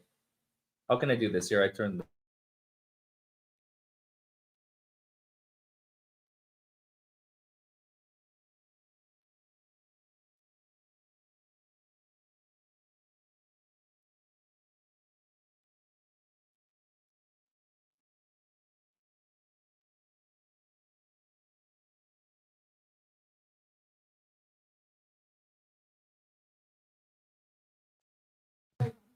Yeah, it's just lagging like hell. But it's okay, whatever. It's this internet. We'll be here tomorrow streaming. Tomorrow is our last business day in Mass.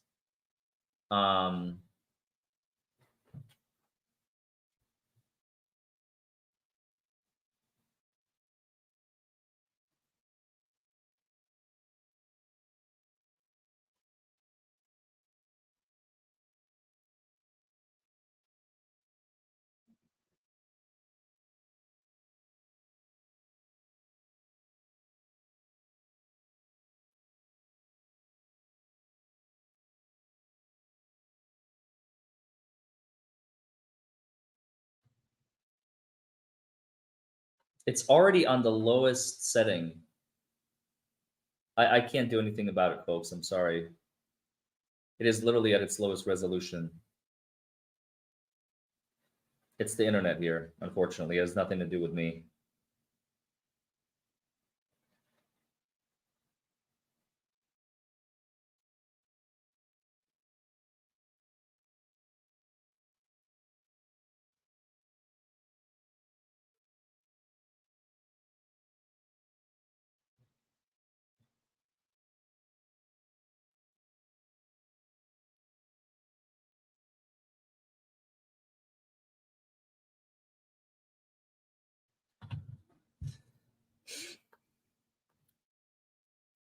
The Bahamas is next week, followed by a very short week. The 28th is the only day of testimony, the week of the 27th. And then Chandler and I are going to her cousin's bar mitzvah on the 6th through the 10th. And after that, I mean, the trial might be over. It's already so far removed, you know. It's like a month from today. I mean, well, it's 5 days, 6 days, 11 days of trial. I mean, if the trial is still going, like the week of the 10th, we might be able to come back the June 10th, but it's highly unlikely.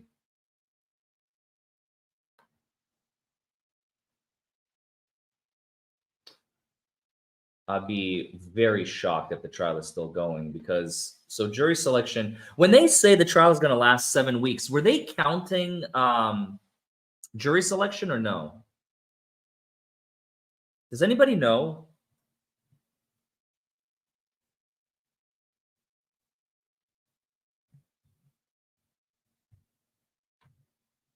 Does anybody know if when they said the trial is going to last 6 to 8 weeks, did they count jury selection or just testimony?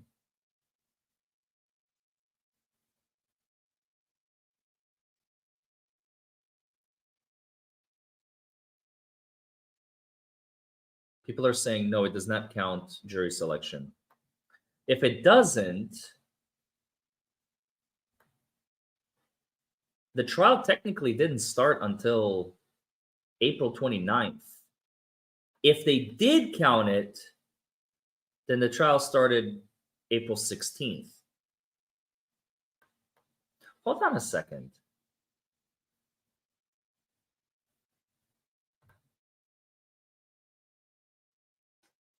Wait, Lally has 49 witnesses to go? He is trying to put this jury to sleep, isn't he? He's literally trying to make this trial as boring as possible.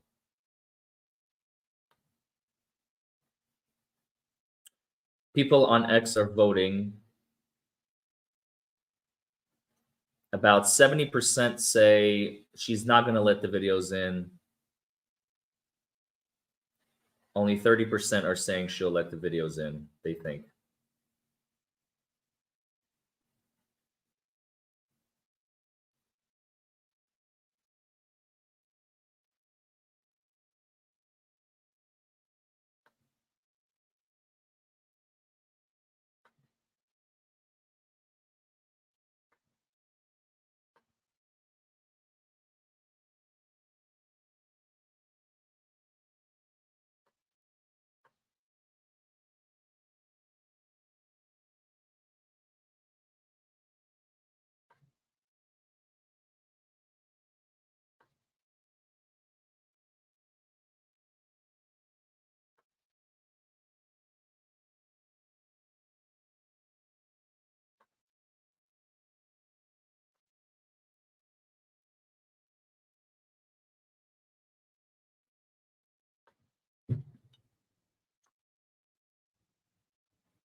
No, this is 3 weeks, Christopher Aaron.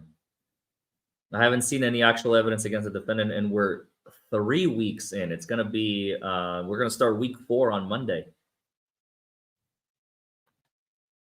So let's call that week 4. Okay, so week 4, that means that's week 5, but does that really count? It's 1 day. So let's call this week 5. This is week 6 and week 7, and that would be week 8. The problem is I have jury trials. The only way for me to be able to make it would be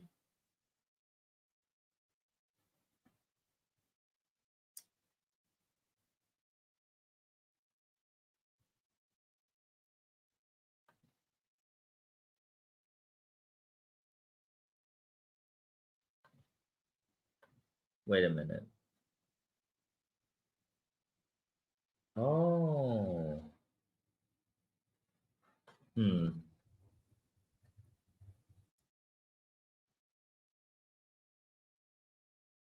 Okie dokie.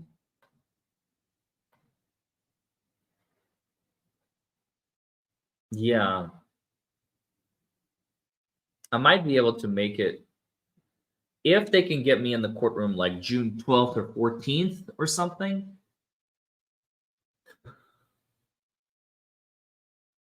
I will come back to Massachusetts because that's going to be, this is week 3, 4. Excuse me. I'm not going to count 5 because that's 1 day. 5. It'll be week 6. It'll probably be the defense's case by then, potentially. Yeah, exactly, Sandy.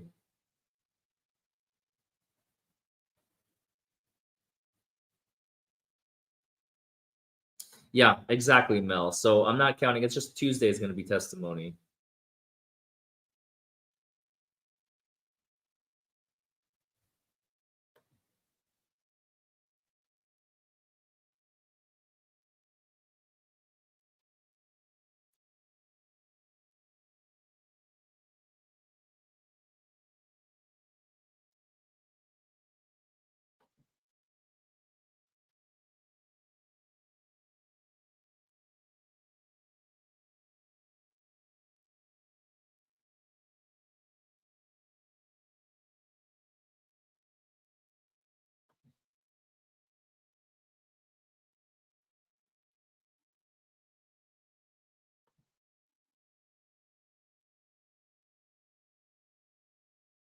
$49 more witnesses to show that it was snowing.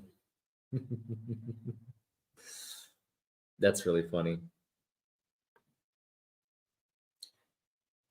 Man, I am so laggy. Like I can literally watch myself. It's so silly. I can probably try and switch connections. Let me try that real quick. For the second half of the day, I can burn some hotspot. Hopefully this will I might disappear for a minute, folks, so just give me 1 second.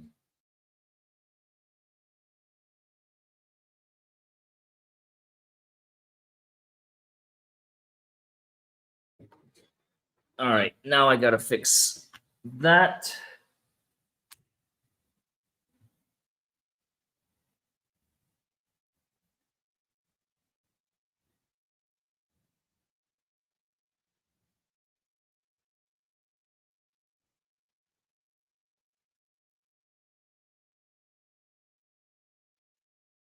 There we go. And we're back. Hopefully I won't be dropping frames now. Come on. That should stop the frame drops.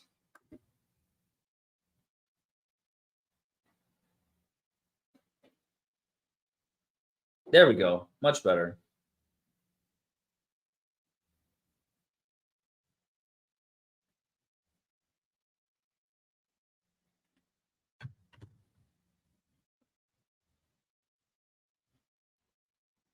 This trial is so crazy, folks. I never in my life have I expected to see such you know, I'm so glad I'm not doing like Chad Daybell or some of these other cases that are happening right now because they're so boring. Like the guy's clearly guilty and he's going to go away and that's going to be the end of it. This one is like so much is hanging on the in the so much is hanging in the balance. You know what I mean? So much is hanging in the balance.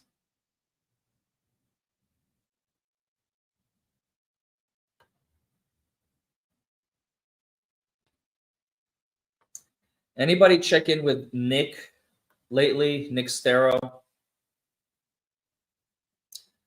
about his coverage of the young thug on drug, doing a boat tug as a slug trial? How's that coming along? How many more years of jury trial do we have left?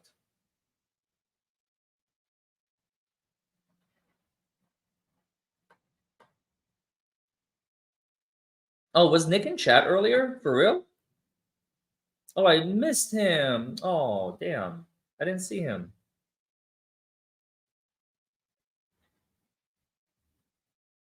I've never seen a judge solicit objections.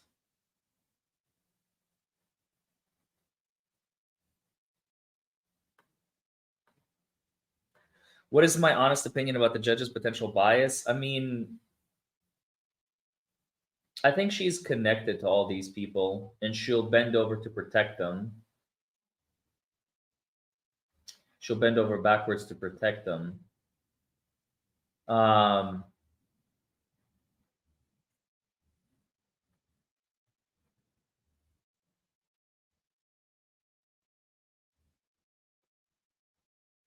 They're like all related. I mean, there's a reason why her nickname is Auntie Bev. You know, it morphed. It's like Auntie Beverage, you know, Auntie Benzo, like Judge Benzo, Judge Bev.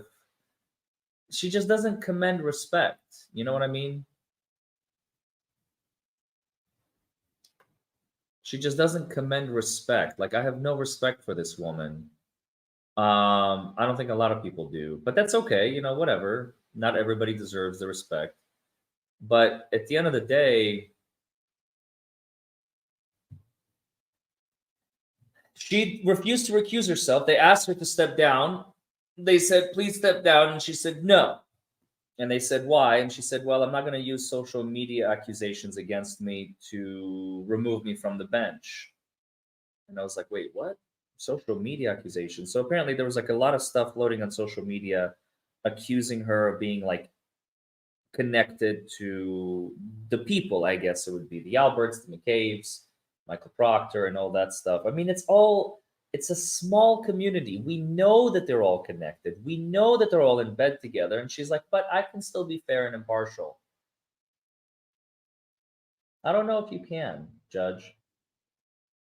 I don't know if you can. That's the thing. That's what I'm getting at. I don't think she can. And she is proving it time and time again.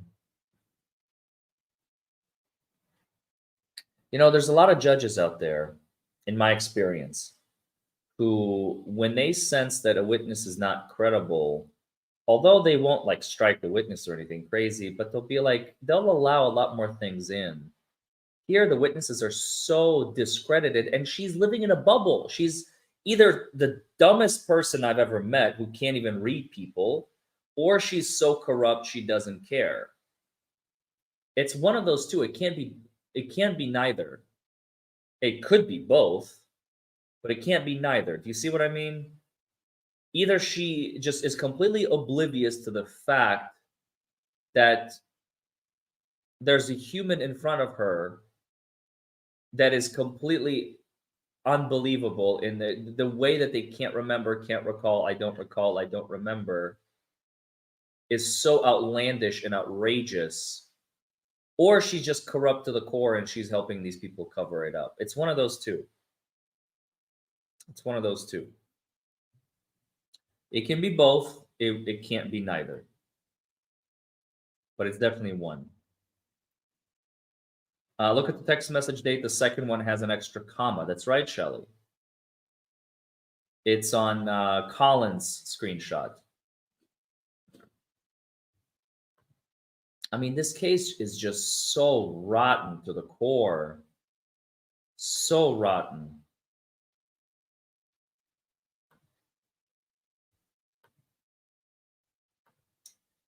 And we get to sit here and enjoy.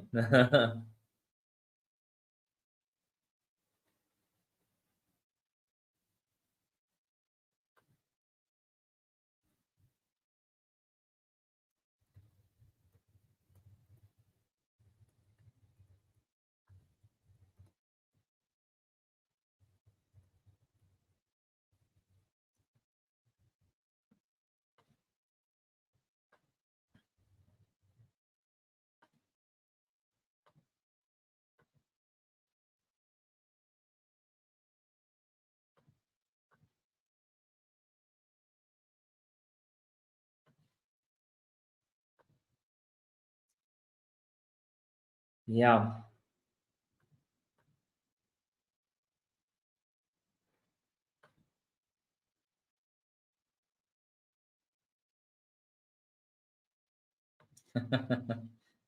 Our Swiss friends are appalled at our American justice system. We don't have a justice system. We have a just us system.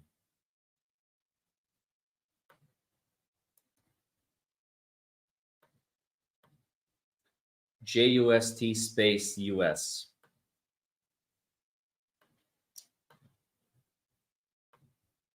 It's really unfortunate, but unfortunately it's reality.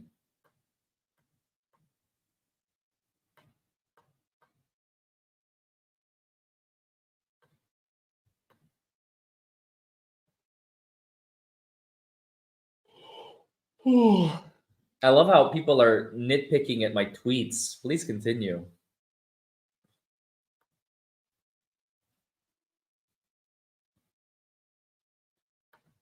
Getting me more publicity. I will take it.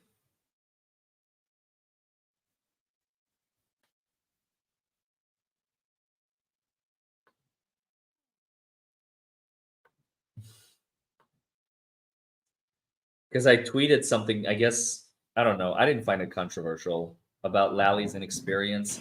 And they're like, you used the incorrect word. Oh, okay.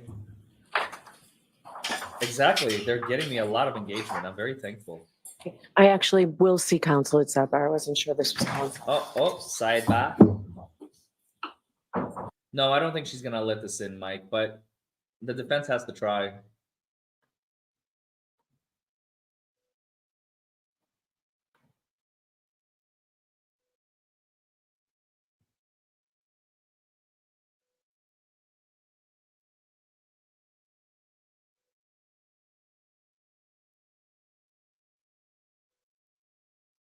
Thanks to everyone joining us on X, YouTube, Facebook, and Twitch, and LinkedIn.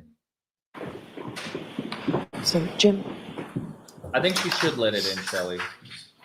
And, oh, actually, they'll need to be passed down to Nancy. Sorry. Because it's relevant.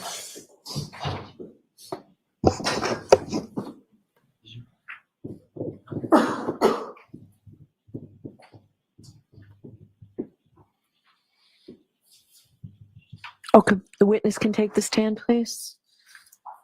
Bring Colin Mockery back in here. I'm going to call him Colin Mockery because I'm about to mock him along with Alan. And so I'll remind you, you're still under oath. Right, so Mr. Jackson, Madam Court Reporter has two marked for identification. Are you moving to introduce those into evidence at this point? With the court's permission, yes. Okay, so let's wait a minute.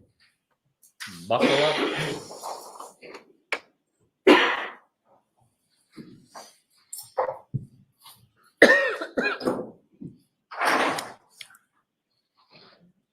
Afternoon, Steves.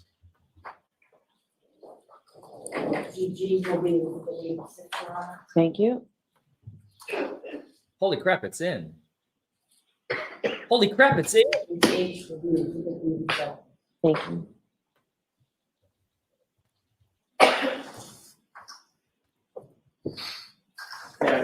Yes. Thank you. Mr. Albert, before we took a break, you had mentioned that you've never been in a fight. Correct. You stand by that testimony? Correct. I'd like you to take a look at a video. It's been marked for, Is the jury back in? sorry, it's evidence number 86. I'm Hey, going to play this Astro. short video for you, and then I'm going to ask you a couple of questions.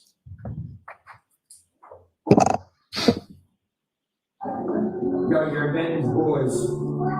I will beat all your asses. I promise you, I will fuck you all up. Pull up, bitch. Did This you is the person that recognize what doesn't was fight? depicted in that video? Yes. Who was that? Me.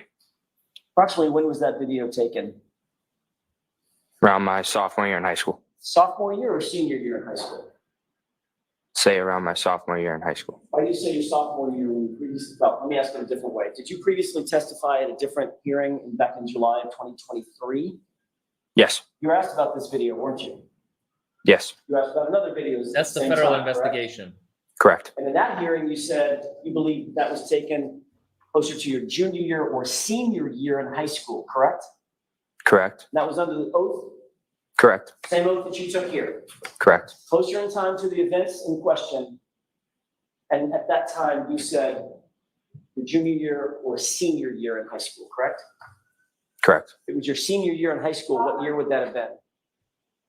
21, 22. So 2021, 2022. Going into 2022, correct? Yeah. The same year that John O'Keefe passed away. Correct. Yes, it is. Judge What Jay. did you mean by, I'm gonna fuck you up? That I was going to beat them up. Actually, you didn't say beat them up. You said, I'm gonna beat your ass, didn't you? Yes. That was a threat, wasn't it? Yes. It was a threat directed at some other individuals with whom you had some sort of a beef or a problem. Correct. And your resolution of that problem is, I'm gonna fuck you up, I'm gonna beat your ass, right? Correct. But you've never been in a fight. Never. Your Honor, with the court's permission, could we play evidence number 87? Bang, bang. Bang, bang. You're a bitch, bro. Fuck you. Fuck you.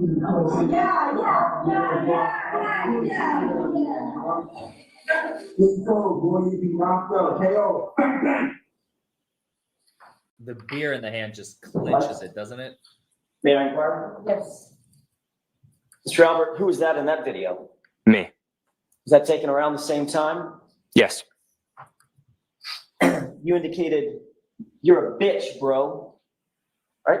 Correct. Was that a threat? Yes. More of an insult? Yeah. More of an insult. Calling someone out? Yep. Making them feel bad? Yeah. Prompting them to maybe fight? Objection, Your Honor. Yeah, I'll ask that question differently, Mr. Jackson. Also called them a pussy, didn't you? Correct. Derogatory comment? Correct. And then you said, KO, bang, bang, right? Correct. What's KO mean? Knockout. And what does bang, bang mean? I'm not sure, honestly. You were just talking about knocking somebody out. Correct. And the bang, bang just sort of flowed.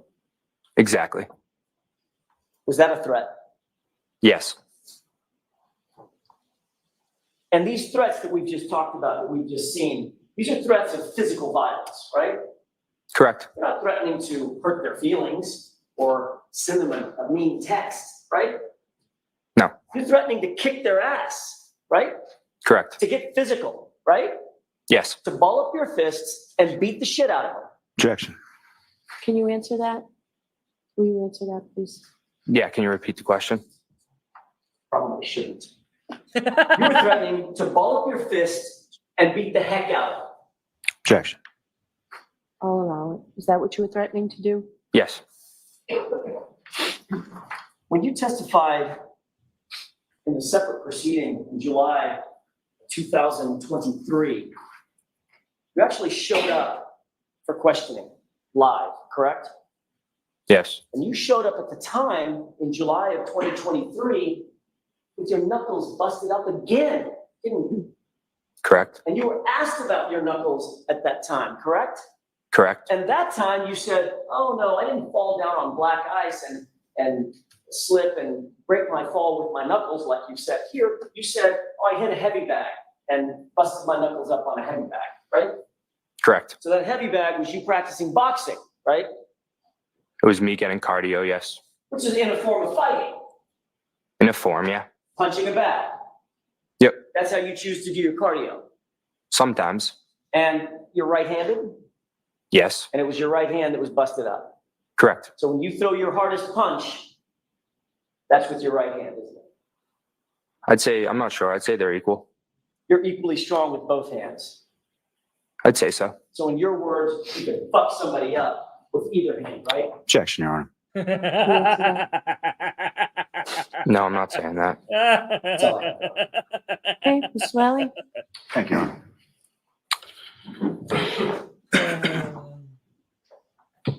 Everybody was kung fu Your Honor, just fighting, before I begin, may we approach? Okay. and John no keep murdering like lightning.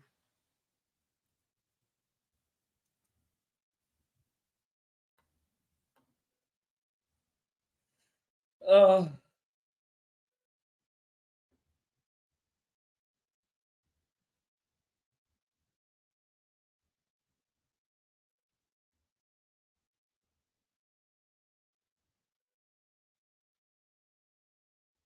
By the way, yesterday when I was in court, I had a chance to speak with this gentleman. I forget his name. He's a photographer slash reporter. He shook my hand when he saw me in the parking lot. Super cool guy. I forgot his name though. Crap, I can't remember his name. I really liked him. He's one of the reporters. He doesn't tweet. He actually just sits there and takes notes. I respect that a lot about him.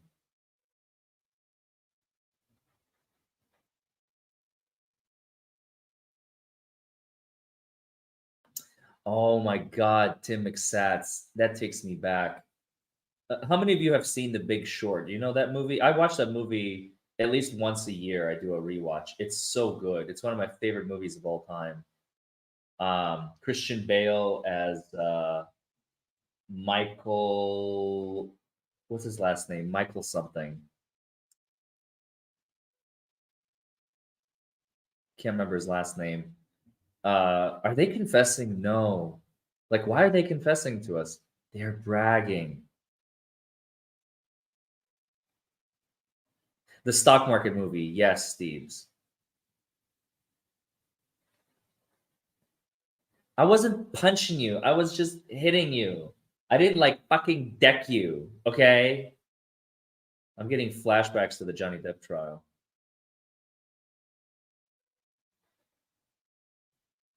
Michael Burry. Yes, thank you. Flat multiplier. Michael Burry.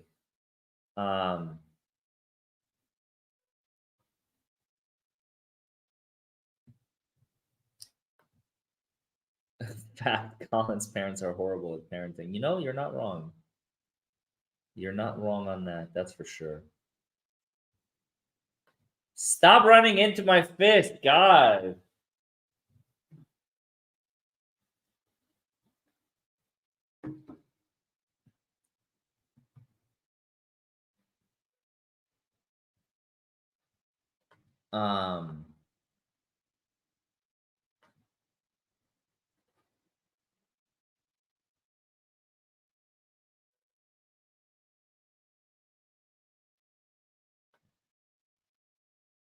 This is getting wild, folks. This is getting really wild. I mean, Colin is on the stand. They're not going to finish with him today, I don't think. We only have an hour and a half left of today. Wait, what is happening? Is he done? No way.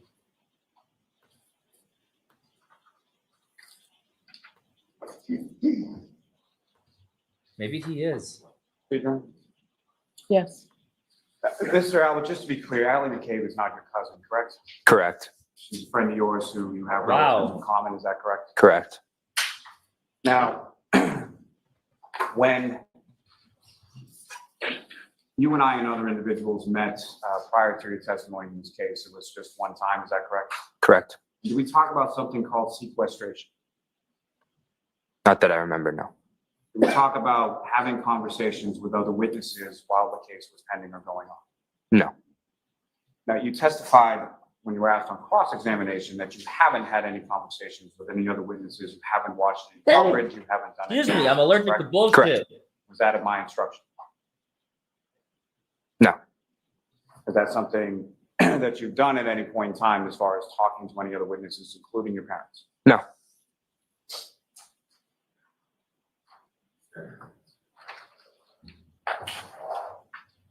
Now, you were asked some questions on cross-examination about your family's relationship sort of with the Proctor family, correct? Correct. And taking the Proctor family as it was put as sort of an entity, what I'm going to ask you about is purely about Trooper Michael Proctor. How many times have you seen him in your life?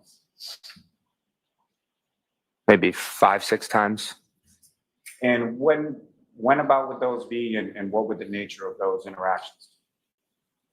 Other than when I got interviewed last time with Trooper Proctor and one of his partners. Other than that, I didn't see him for years, I want to say, since I was a young kid. And when you were a young kid, just so we're clear, as far as young, how young is young? Maybe saw him. I could have seen him at like a football game or something, but other than that, like pretty young, like 12, 11, 13 years old. And where about, or what was the context in which you would see him? Was it you and him together, or was it a group setting, family? How would you come into contact? We've been over the grandmother's house a couple of times, but that's pretty much the only time I would see him. Now, as far as the photograph that you were shown, as far as a wedding was concerned, you were a ring bearer in that wedding? Correct. And that was over 10 years ago, you said? Yes. But how old would you have been in that particular photograph or in that particular wedding? If I had to guess, 8 or 9, maybe around there. Do you have any independent memory of that wedding or anything about that wedding? None.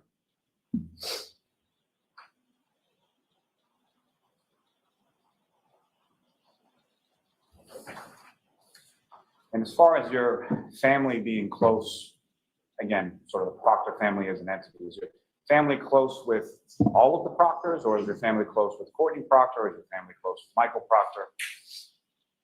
Mostly just like my aunt and my mom's friendly with Courtney, I'd say. Not really close with Michael.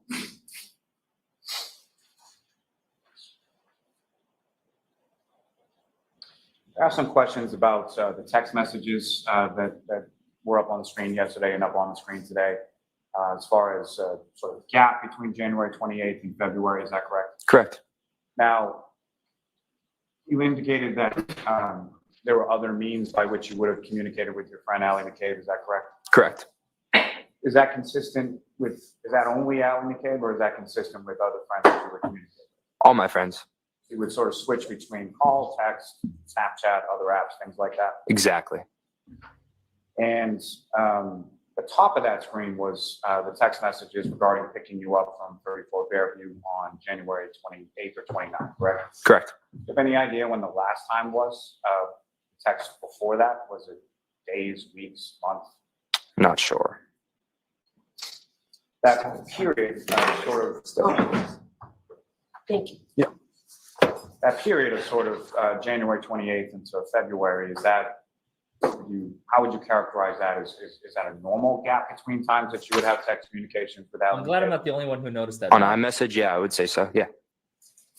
And from photographs that you were shown yesterday during your direct examination, when I was asking you questions, those were photographs from February 11th of 2022, correct? Correct. And Ms. McCabe was present at the house for your cousin Jack coming home from the Marine Corps as well? Correct. You saw her on February 11th, correct? Yes. He's all friendly all of a Now, sudden. the other photographs that you were shown today at some sort of bar or establishment, were those taken before or after the time at your uncle's house when cousin Jack came home from the Marines? After And after Right, by Mrs. days, Cagrin? weeks, if you know. weeks. Now, with regard to questions you were asked about injuries to your hand, those are two separate incidents, one in February when you slipped on ice, is that correct? Correct. And one in July when you had struck a heavy bag, correct? Correct. When you struck a heavy bag and got sort of injuries on your hands, were you wearing anything on your hand when you hit the heavy bag? Nothing. Nope. Have you received any sort of training in boxing, taking classes, anything like that? Never. It's something you do as part of your workout, correct? Correct. You're an athlete, correct? I'd like to say so. Yeah. You played sports in high school, correct? Yeah. And at least at the beginning of college, you played sports in college, correct? Correct. Now, you were asked about things about that February 26th photo at, it was Fenway Johnny's, is that where it was? Correct. And you were asked about control over the photograph, correct? Say that again. You were asked different questions about your control over what you could do or alter with respect to the photograph, correct? Yes. Correct. Ultimately, though, you were in control about whether or not you were photographed, correct? Yes. Nobody forced you to go up and pose with your friends or anything like that. Nope. That's a silly question. Now, as far as those videos that you were just shown, how old were you? Around 16. I'd say around 16 years old. So you believe it was sometime in your sophomore year of high school? Yes, that's what I believe. And so that would have been a couple years before your senior year of high school, which you were in January 2022, correct? Correct. And this video, as far as you recall who you were referencing in those videos? An Advantage club hockey team. So a club hockey team, were they about the same age as you? Yes. And did you know any of those people? Nope. And were they, the club hockey team, was that within the same town as you were? I'm not sure. Did you play hockey Nope. at any point in time in high school? Never. And was this just you sending them videos, or was this some sort of argument or something going back and forth? It was an argument going back and forth. So what, if anything, did you or any of your friends receive in regard to from that club hockey team? We received texts like being name called, like calling pussies and words like that. So do you recall which came first as far as the text or the video? I do not recall. But similar, the text message that you received from this club hockey team, were they similar in nature to the videos that you posted? Correct.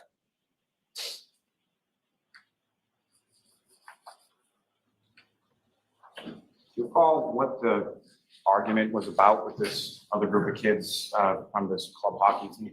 Yeah. It was the girls in our friend group. A couple of the girls in our friend group like hung out with them a few times. So like all my guy friends got a little salty about it. So that's why we kind of sent videos back and forth. So you were teenage kids arguing about girls, correct? Exactly. And at any point in time, did your friend group and this club hockey team ever meet up at all? Never. Any sort of physical altercation or anything like that? Nope. And you indicated that you've never really been in a fight except for with your brothers, correct? Correct. And when you would get in a fight with your brothers, how old were you then? Younger, I'd say. Yeah, younger. Younger, like as young as you were when you were a ring bearer in somebody's wedding? Yeah. Now, with regard to John O'Keefe, your neighbor who lived a couple doors down, you ever threaten John O'Keefe? Never. John O'Keefe ever threaten you? Never. You ever get in an argument about girls? Nope. Any animus or any conflict that you can recall ever between yourself and Mr. O'Keefe? Never.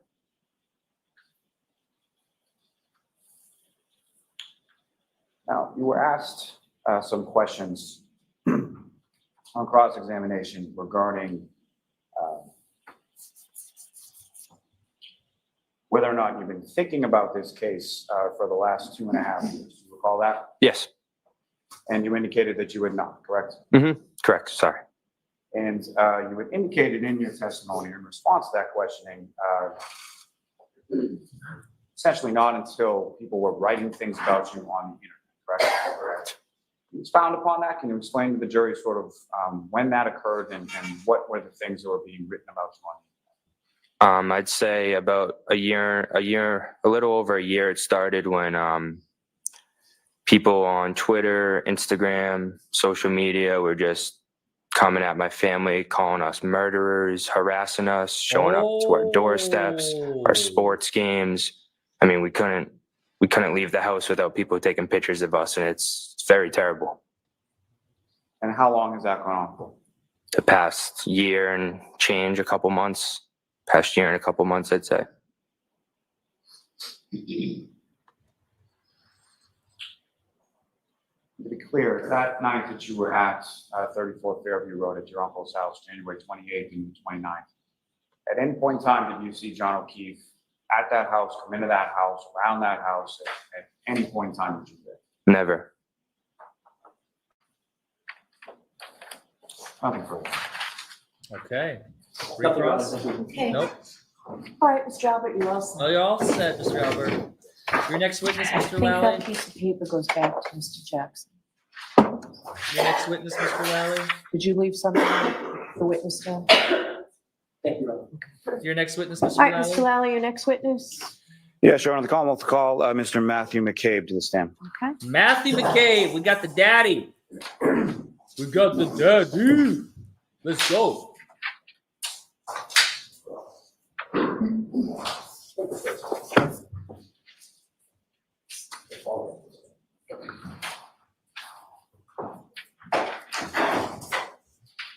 Step right up. Watch the step. Remain standing and face the court. Do you solemnly swear the evidence to be recorded during the case down here and the truth, the whole truth, and nothing but the truth? Jennifer McCabe is going to be on tomorrow.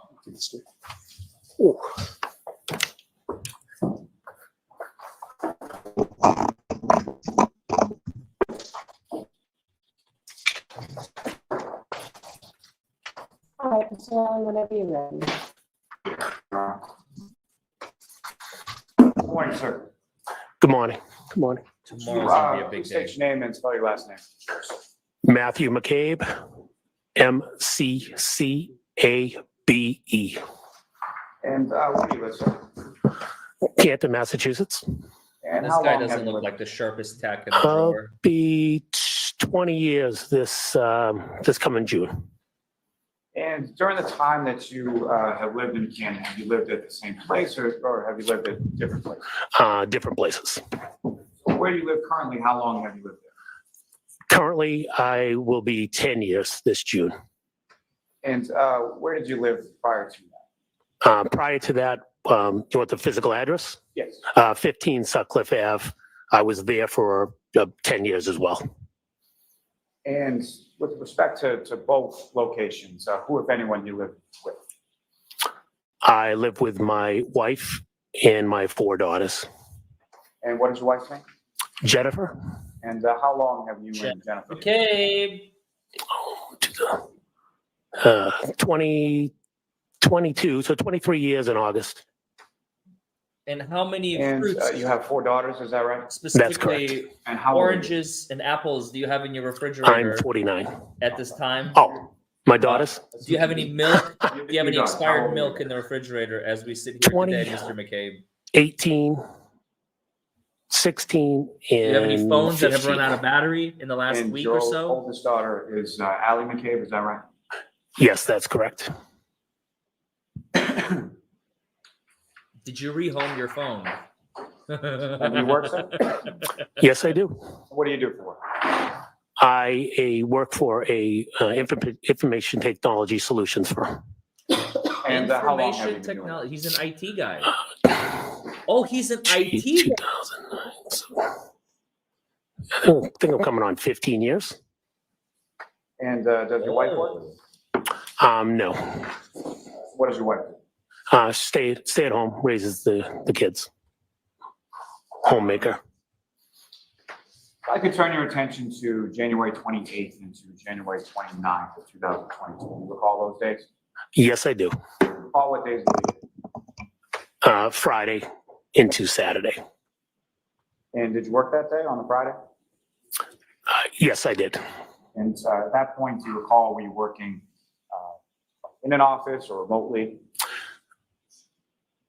I don't recall if that specific day I was in the office. Sometimes I'd go in, sometimes I'd work from home. So I don't recall if I actually was physically in the office. Sometimes I'll go in for a few hours. So I don't recall exactly if I was home or in the office that day.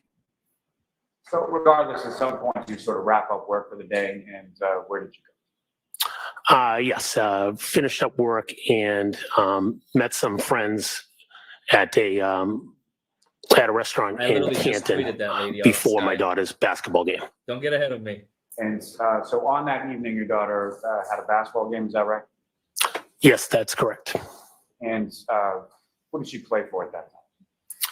She played for Canton High School. That the varsity game? Yes. And which of your daughters, as far as age is concerned, which of your daughters was playing basketball for Canton High School at that time? That would be my second oldest, who's I'm sorry, go ahead. my second oldest. And so you, after work, had met some other people at an establishment in Canton, is that right? Yes, that's correct. Where did you go? The establishment was called the Canton Junction Pub or Canton Junction. I don't know the full name, but just went by the Junction.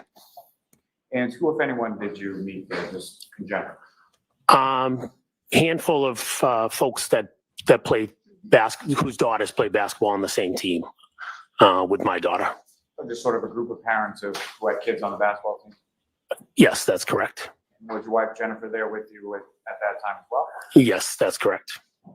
And about how long were you at the Junction? Games starting, give or take hour and a half. And girls varsity basketball, was there sort of like a typical time that game would start or game would be scheduled for them? Yes. And what time was that, John? Typically 6 or 6:30 would be the normal time. I don't remember if it was a 6:30 start that night or actually I think it was a 6:30 start, but typically 6 or 6:30. So sometime around 6 or 6:30, you make your way over to the high school, is that correct? That is correct. And in that, I mean, was this a home game, a road game, if you recall? That evening it was a home game. Do you recall anything about the game as far as who they were playing or if they won or anything like that? Yes, it was, they were playing the town of Foxborough High School and they did not win. They went into overtime and lost. Now, with respect to your wife, Jennifer, as the kids were growing up, what if anything, what if any relationship did she have as far as with respect to the kids in basketball? It's grown as like the youth years. Jennifer was a basketball coach and coached throughout the years. Coached a couple of my daughters. So she coached, and with respect to the daughter that was playing in the high school game that night, was that one of the daughters that she had coached? Yes, that's correct. Fair to assume she had also coached several of the girls that were on the varsity basketball team with your daughter, correct? Yes, a few of them. Yes. Now, when you get to Canton High School to the basketball game, is there sort of a typical area where you would sit or people you would congregate with while you're watching the game? Yes, we'd sit up in the bleachers. Usually the parents from the home side would tend to sit in the same area. So you sit there, you watch the game, game is over, and then what is sort of the plan from there, or where do you go? After the game, I drove my younger two daughters back home. So your whole family was there for the game, is that correct? My wife and my two younger daughters. My older daughter was there. She wasn't with us, but she was there as well. She was a student at Canton High School at that time as well? Yes, she was. So she's sitting with the other students, is that correct? Yes, I'm assuming. I don't recall where she sat, but most likely with the other students. So you drove your two daughters home, and then where did you go from After dropping my daughters off, my wife and I proceeded to the waterfall in Canton Center. And do you recall what, you were just in one vehicle when you left the house and went to the junction and went to the high school game, back to the house and to the waterfall, was it the same vehicle? Yes, we were in the same vehicle. And do you recall what kind of vehicle it was or whose vehicle it was? It was the family vehicle. It was my wife's vehicle. I don't know, what was it? I don't know if it was a Suburban or a Yukon. I forget which one, what brand it was. Some kind of SUV? Is it? Yes, a large SUV. And why did you go to the waterfall? We went to the waterfall. My wife informed me that her sister was at the waterfall with her niece and a few other people, and we went to go meet them. My understanding, it was my nephew's birthday, either that day or the day after, and they were going to meet out at the waterfall for his birthday. And just to be clear, as far as who we're talking about, your wife's sister, what's her name? Nicole Albert. And is Nicole married? Yes, she is. And what's her husband's name? Brian Albert. And the niece that you're talking about that was out there with your sister-in-law, what's her name? Her name is Caitlin Albert. And the nephew of yours whose birthday it was or was going to be, what's his name? His name is Brian as well. So essentially Brian Albert Jr., even if he's not. Yes, I believe he's a junior, yes. Now, with regard to the basketball parents and the other people that you had been with at the junction and then at the game, what, if any, communication was there amongst sort of the basketball parents that evening or any other? Yeah, so we had a group text with the basketball parents, a handful of us, where after some of the games, we would meet up afterwards. This evening, I know I sent a text out saying where we were going, because we were obviously meeting her sister. And a few of the parents responded where they were going. We kind of split up, except for one couple decided to meet us at the waterfall out of that group text. And the couple that decided to meet you at the waterfall, who were they? That would be Nick and Karina Kolakisis.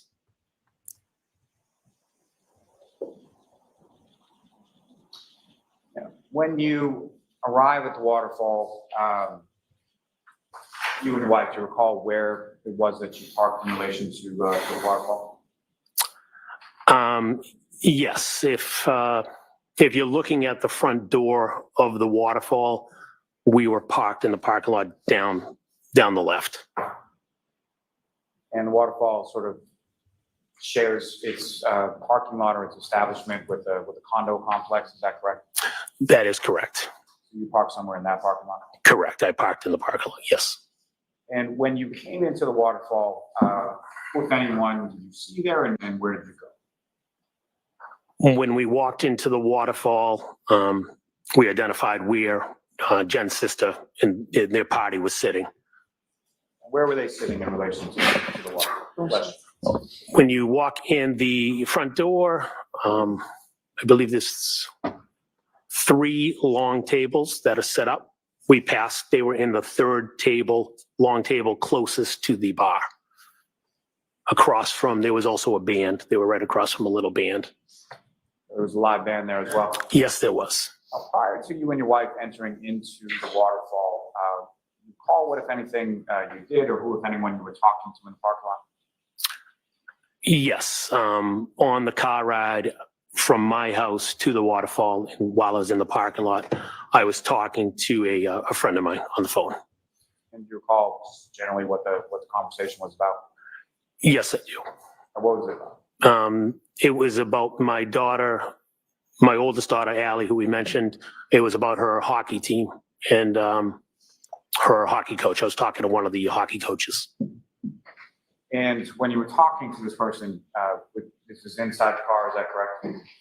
That is correct.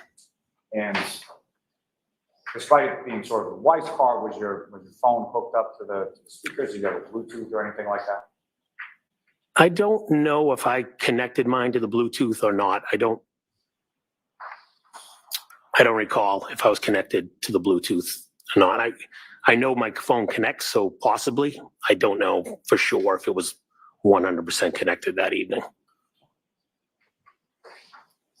Now, with respect to it being your wife's car, is there, when both of you are in the car, is there sort of a default as to which of your phones would connect to the Bluetooth, yours versus hers? If look at it that way, it would be my wife's because it was her car. So the car would probably recognize her device over your device, correct? That is correct. Now, Actually, I started the call definitely on my phone because my kids were I was on the call for a while. So I think I had my kids still in the car when I was dropping them off. So I wouldn't have them listening to the call. So I must have been on, again, I don't remember, but I must have been listening on my, holding it in my hand. and when you come into the waterfall, do you recall about what time that was? I did 9 o'clock, give or take a couple minutes. And again, you come over to a table closest to the bar, and who's in the group when you get there? When we arrived, it was Nicole, Caitlin, Caitlin's boyfriend, Tristan, Chris Albert, and Julie Albert. We were also joined by Nick Kolakisas, who I mentioned. I just don't remember if Nick was already in or if Nick walked in right after me, but Nick and I we got there similar times. I just don't know if he was already sitting in the bar or standing there when I walked in, or if he came in right after. Oh, and Jen, obviously. And to be clear, people that were with you at this high top table in this sort of group, either them that you're talking about or throughout the course of the evening, these were people that were either sort of family or friends of yours or your wife's? Oh, yes, that's correct. Yeah, family and friends, correct.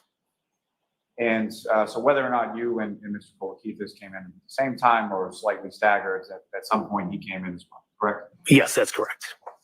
And with respect, obviously you were out and you were at a bar, correct? Yes. And from what you recall, you were drinking and most, if not all, of the other people were drinking as well? Yes, yeah, everybody at the table, to my recollection, was drinking. And do you recall specifically what you were drinking on that night?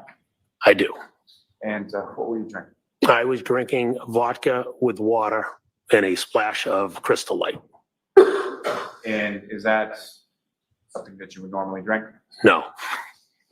And why were you drinking that on that?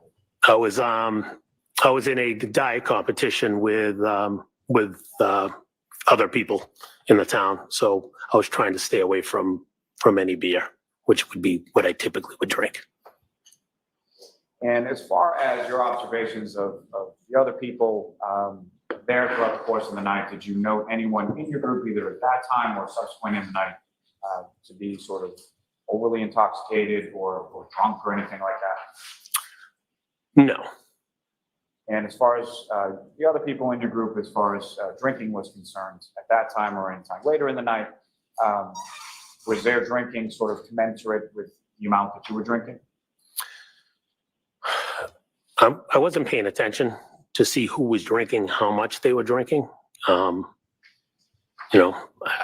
don't even know how many I had. Maybe at least 3, maybe 5. I don't know for sure. But give or take something there. But again, I wasn't paying attention to see if anybody was drinking faster than somebody else or et cetera. And in that sense, sort of how long were you at the waterfall then? Got there at 9 and left a little after 12, so a little over 3 hours.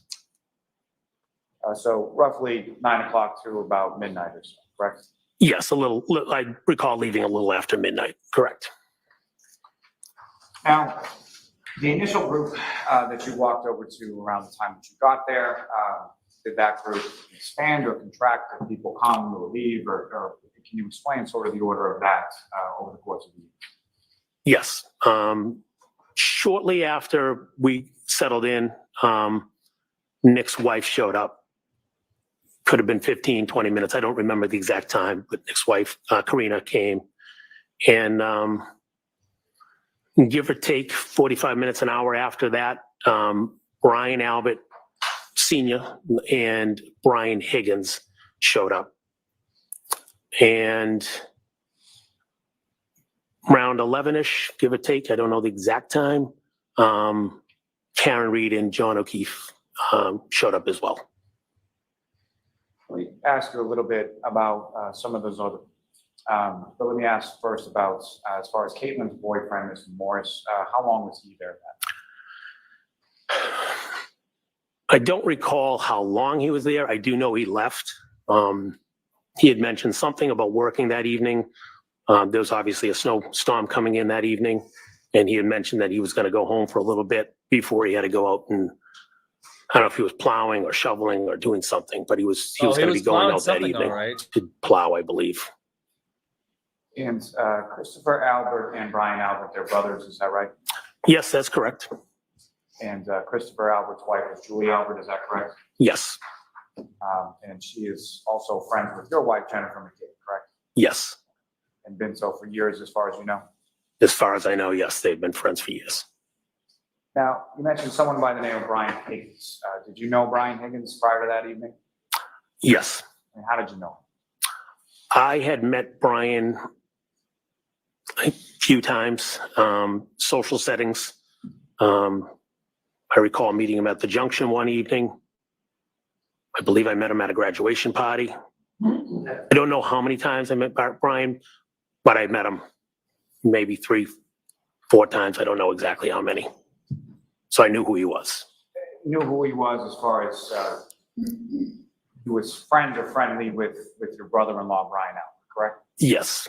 And that's how you knew him, was through Brian Albert? Yes.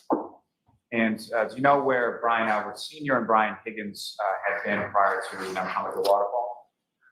Yes, I was informed that they were in New York, coming back from New York from a funeral of a New York police officer.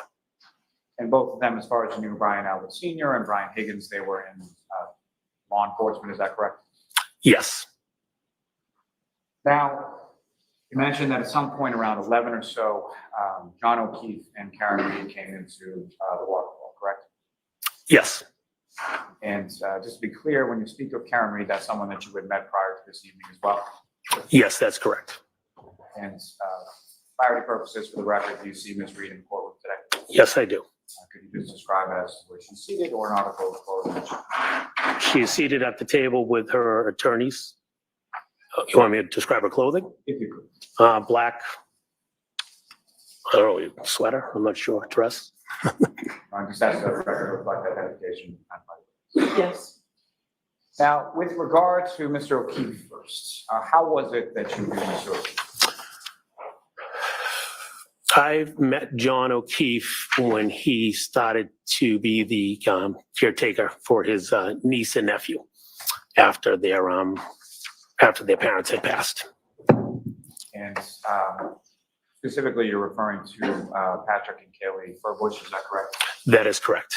Their mother and father tragically passed away, and Mr. O'Keefe then became their guardian, correct? That is correct.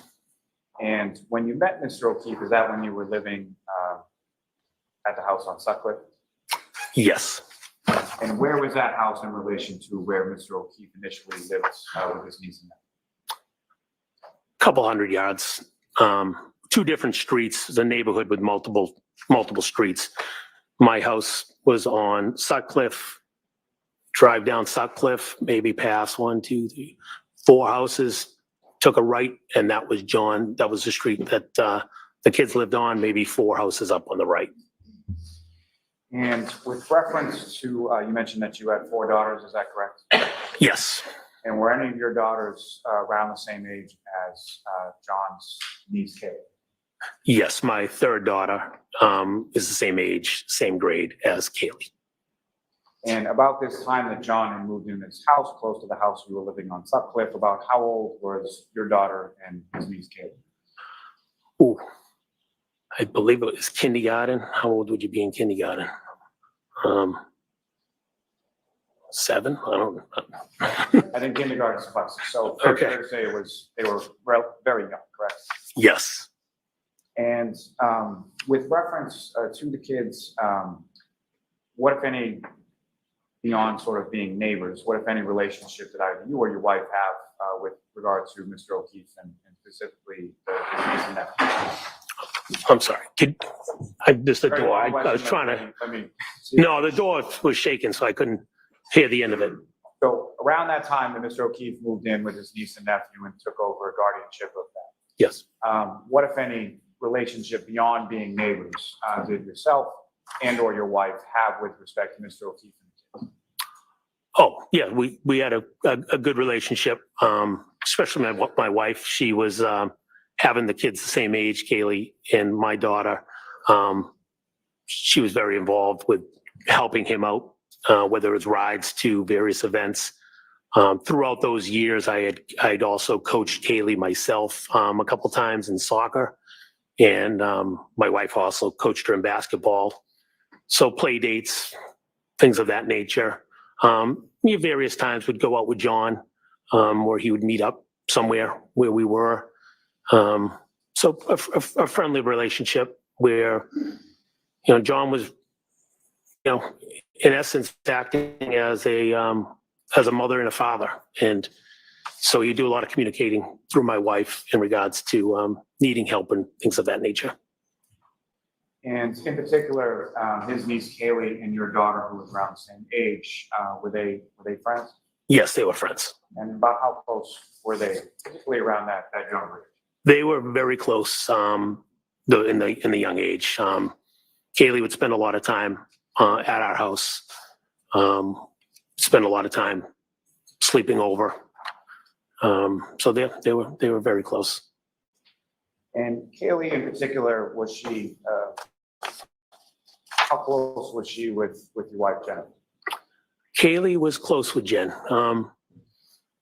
Kaylee was mature, well beyond the other girls in regards to she was bright, and she was very articulate. So she could have conversations with the adults much better than the other kids. Having 4 girls, she's a bright kid. Now, at some point, Mr. O'Keefe. Tell us more about how much you're proud about your lying daughter. House, and you also moved from the house on Sutter, correct? That is correct. And you recall the order of that was you to move first. She was the bright kid. She's not a bright adult. She was a bright kid. Pretty sure I moved first. Yes. And about how far away from the house on Sutter was your new house? It's right up the street, driving in a car, 2 minutes. I cannot move the captions. I don't have control. Mile and a half. I'm not sure the exact distance, but not far away. And where did Yeah, Karen is the only one drunk in Canton that night. They moved a little further away from, they're probably a couple miles away, 2.5, 3 miles. I don't know the exact distance. Not far. That side of town, everything's fairly close. And specifically, they moved to a house on Meadows Avenue, is that correct? That is correct, yes. And the nature of your relationship, and you and your wife's relationship with John and the kids and your daughter and Kaylee, did that sort of continue throughout after each of you moved from the original neighborhood? Yes. Now, with respect to the defendant, Ms. Reed, when was it that you first met her? It's COVID 2020. We met her summertime of, I think it was the COVID year. I think it was 2020 summer. Can you recall the circumstances of that or how you came to meet her at that time? Yes, I do. Can you explain to the jury what were the circumstances? Where did you meet her? John had reached out to my wife, Jen. It was on a Saturday. I don't know if they connected that Saturday or the Friday, but they connected. John asked if he could come by the house with the kids. We have a pool, so he wanted to come by with the kids swimming and wanted to introduce Karen to us. Specifically wanted to introduce Karen to my wife, Jen. You know why that was? Yes, because they were dating, and he informed my wife that Karen had MS, and my wife has MS. So he thought it'd be good for the two of them to get to know each other, could have conversations with each other, obviously both suffering from MS. how long has your wife suffered from MS? Thanks, Alba Gamer. Welcome to the channel. Thanks for the I'm support. gonna say, I think she's been suffering for a while, but I'm gonna say her diagnosis. I agree with you. Maybe 9 years. I don't Convinced of nothing. remember the exact date. I'm gonna say about 9 years.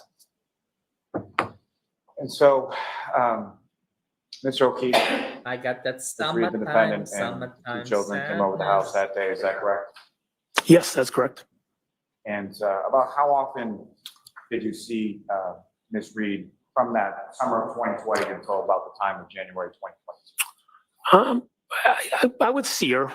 There was a couple other times that John and Karen came by the house with the kids, and also see her at sporting events, whether it was soccer, whether it was basketball. Would see her at events, whether it's practices, picking somebody up. I would see Karen around. And as far as you knew, or what, if anything, let me ask you this, as far as your relationship with Mr. O'Keefe, is someone he was dating or what was going on with someone he was dating's relationship, is that the kind of thing that the two of you would discuss? You're asking John and I if he would do, no, John and I don't recall ever having any conversations about his relationships with me directly. Having a That conversation applies about my to relationships Ms. Reed, with or him. applies to any other relationship you had while you It's were a friends, strange correct? way to. Correct. Now, turning your attention We never back talked to, about to the him waterfall with me. meeting of the 28th, when Mr. O'Keefe and the defendant come in, where is it that they went in relation to the group at the high top? They came in and immediately made contact with us, walked right over to our table. And when they came over to the table, what if anything happened when they came over to the table? Shaking hands, hugging. How you guys doing? Good to see you. Typical meet and greet when you see somebody that you're friends with. And if you recall, was there a particular sort of side of the table, or where were you situated in relation to the table, and who, if anyone, was situated around you? Yes, if I was to be looking at the table, long table, I spent most of the time at the end of the table, kind of in the corner, on the right side. Nick Kolakisis was right next to me. There was a wall. It's kind of thin. The table ends. There's a little space, and there's a wall right behind you. Nick was there. I was there. Jen,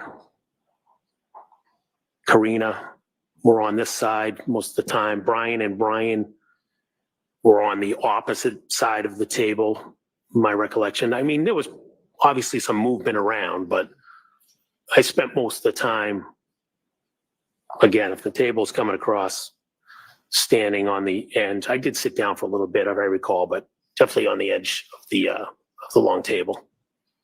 Is it fair to say that Kolakisis didn't really know anybody at the table besides yourself and your wife? Fair to say, they obviously knew who John was. They have a daughter as well, the same age as Kaylee. I don't know if they hung out with them, but fair to say that obviously it was my family and Oh no. was there, Jen's family. So Your right is here. so yes, I'd say in general, correct. Matthew McCabe, your right is here. You get water. A water.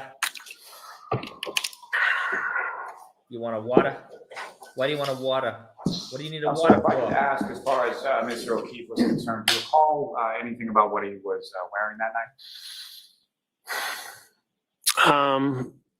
I recall it, a baseball cap, and he tends to brim it over a little bit, and shirt and jeans. This I has don't know literally been exactly half an hour of absolutely nothing. what he was wearing. Folks. Do you Nothing. recall seeing him at any point in time with any kind of winter coat or heavy coat or anything like that? Nothing. Not that I recall. If he had one on, he had one on. I don't recall it. And as far as his person, his features, what you could see, what if any injuries did you observe on him at that time? I did not see any injuries. And do you recall what John was drinking that night? I believe he's drinking Bud Light beer. that pretty typical for him? Majority of times I saw John, yes, he was drinking Bud Light. I do recall when he came to my house for that first meet, he was drinking Bud Light Limes, which I thought was interesting, but it was at a pool. And maybe it was a summer drink for him, I'm not sure. Fair enough. I think I gave him a hard time. Now, with reference to Miss Reed that night, what, if anything, did you observe her to be drinking or have with her? She was drinking a clear liquid. I just assumed it was a vodka soda or vodka something. And as far as the absent the Crystal Light, which I'll leave that alone for now, but absent the Crystal Light, was it similar to the drink that you were having that night? Yes, could have been vodka water. Exactly, I don't know. Now, do you know where the two of them, being Mr. O'Keefe and the defendant, do you know where they had come from prior to coming into the waterfall? John had said they were came over from across the street from CF McCarthy's.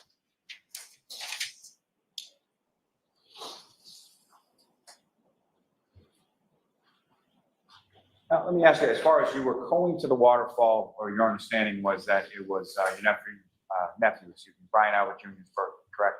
Yes. And was he at the waterfall any time that you were there? No. And at some point, did you learn where he was? Yes, I learned he was still home. And was there any conversation, or do you know why he was still home? My understanding is I thought we were waiting for him. He never showed up. My understanding was he chose to stay home. I had a couple friends over the house. Now, from the time that you were in, the waterfall, how would you describe sort of the mood or the demeanor of sort of the group at large? Everybody was just having a good time, hanging out, socializing, talking. As I said, there was a live band playing for a little bit, and just a normal evening. And as far as the defendant and Mr. O'Keefe are concerned, from what you could see or your observations, was there any sort of fighting or arguing or anything like that that you observed between the two of them over the course of the evening at the waterfall? No, I did not. You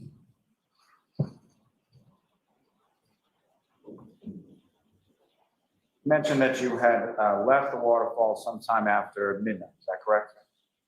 Yes, that's correct. And before we get to that, over the course of the evening at the waterfall, did you have occasion to have conversation with either Mr. O'Keefe or the defendant? Yes, I did. And would that be both? Yes. And starting with Mr. O'Keefe, what, if any, conversation, generally speaking, do you recall having with Mr. O'Keefe that evening?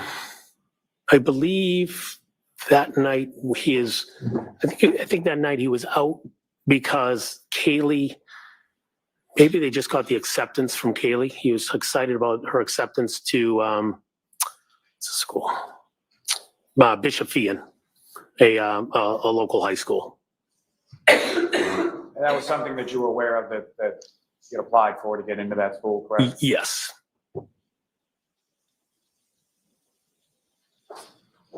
And with respect to Ms. Reed, what, if any, conversations you recall in regard to her? Normal conversation. She, hi, how you doing? Good to see you. She made a reference to myself asking how Jen and I do it. And I said, she was talking about with the 4 girls. How do we do it? How do you raise the 4 girls? You guys look happy. And I actually joked to her. I said, well, we're at a bar. Considering, it's obviously any marriage will tell you have your ups and downs. But brief, conversational, nothing of any substance. Just good to see you. Now, this time that you're talking about that you're leaving shortly after midnight, is that around the time that sort of the bar was winding down for the evening? Yes. The band that had been playing before, were they still playing, or had they? No, they had stopped earlier, before 12. I don't remember the exact time, but they definitely stopped earlier. There were some people there, but our table was definitely the last table to wrap it up. Well, some people left before me, but the band was packing up packing up all their equipment. And so in that vein, if you recall, can you tell the jury sort of the order of people from your group and when they left and things of that? Yes. So Brian Albert, Brian Higgins, and Nicole were packed up, leaving before us. Then my wife, Karen, Karina, John and Chris, they started leaving before us. I think John was delayed, but they walked out, and Nick and I were the last two at the table. I recall us picking up some of the empty glasses and beer bottles, and because I said the bar was right behind us, so I recall picking up the glasses and some of the bottles and bring them to the bar, as well as a couple of the members of the band were sitting on the edge of the bar, and just some brief conversation with them. Good job, guys coming back, things of that nature. And then Nick and I walked out. Now, over the course of the evening at the waterfall, while you were there, what, if any, conversation was had amongst the group in regard to any plans or where to next, or where people were going after the waterfall? Yes. As mentioned, thought we were going to meet my nephew. He didn't come out. Found out he had a few friends at the house. When Brian and Nicole were leaving, they had mentioned that Brian was at the house with a couple friends, and we were welcome to come back and have a celebratory drink for his birthday. So he had extended an invite to the table, like, hey, who's ever around wants to come back, you're welcome. So that was sort of extended to the entirety of the group, is that correct? That is correct. And so what was your understanding, at least as far as your plan, you and your wife, Jennifer, when you were leaving the waterfall? That we'd be stopping by Brian and Nicole's house. And so prior to that discussion regarding stopping by your brother-in-law, Brian Albert's house, what, if any, discussion was there in regard to your to his brother, Christopher Albert? Let me ask you, what, if any, other discussion other than going to your brother-in-law, Brian Albert's house, was there at the table in regard to places to go after? Yes. There was discussion about going to D&E Pizza. That's a pizza sub shop that Chris Albert owns in Canton Center, which is 100 yards, whatever, across the street from the waterfall. And can you describe sort of what was the substance of that discussion and who was involved in that discussion? Yes, the discussion is we've done that in the past, where we've wrapped up for the night. We've gone over there and turned the ovens on and have made some pizza. In this particular instance, Karen had asked if we could do that. She wanted to go to D&E. She wanted to make pizza. Chris and I were adamant that we were not going to D&E because we were on this diet and we were not going to go subject ourselves to late night pizza. So we said no, we're not going to D&E. Though we had conversations. Karen wanted to go, but we kept saying no, we're not going to go. When you say you kept saying, was that something that the defendant raised once or more than once? More than once. Now, when you leave, you and Mr. Kolokitis, and you walk out of the waterfall, you go over to your car in the parking lot, is that right? Yeah, yes, that's correct. And again, by your car, I mean your wife Jennifer's car, is that right? Yes. And where was she in relation to the car when you get there? She was already in the car. So let me ask you, as far as where was she seated within the car? Oh, sorry. She was in the driver's seat. So you get in the front passenger side, is that right? That's correct. And when you get into the car, what, if any, communication did you become aware of between your wife and Mr. O'Keefe? When I got into the vehicle, my wife received a text from John and it said where to. I think he was looking for the address. I told my wife we were starting to drive out of the parking lot. I told her just call him instead of texting him back. Rather than text while she's driving, you advise her just call him back. Correct. And did she call him? She did. And with respect to that Bluetooth that we were discussing earlier within the car, this call from your wife Jennifer to John O'Keefe, was that using the Bluetooth technology? I'm assuming it was. I don't recall, but I knew he was on the phone asking what the address was. Let me ask you this. Could you hear both sides of the conversation? I could hear him, yes. So you heard your wife talking and you heard John talking, correct? Yes. And as far as that communication with reference to where to or where to go or the address, describe to the jury sort of what that conversation consisted of. Conversation was the address, 34 Fairview. And I actually was definitely mumbling stuff from my seat saying, come out, take a right, take a left on Sherman and 34 Fairview. And that was that initial call, was just giving him the address and telling him to Sherman's easiest way. And so when you say that initial call, was there a subsequent call while you were still en route to 34 Fairview? Yes, there was a call a few minutes later. Somehow, I don't know why, but somehow they didn't know where the house was. I recall, again, my assumption would be they'd come from Sherman, from Chapman Street. Stop guessing. This is We testimony. my wife referenced a friend of Kaylee's who lives off of Fairview. We said, well, you know where this child lives? He said, yes. Okay.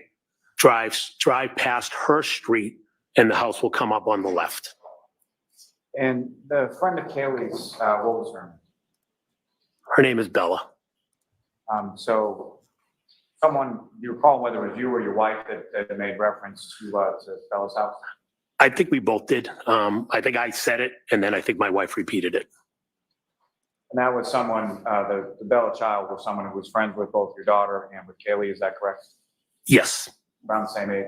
Exact same age, same grade. Now,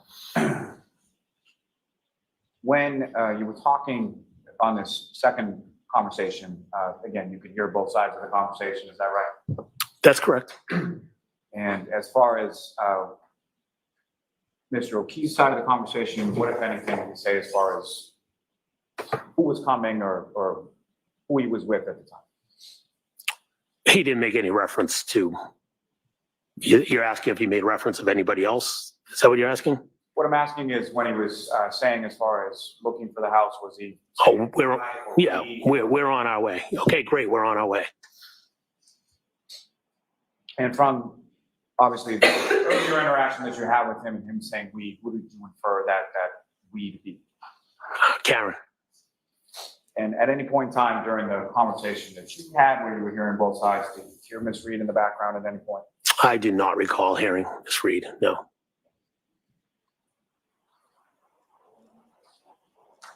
Now, about how far a drive is it, or how long a drive is it roughly from the waterfall to 34 Fairview?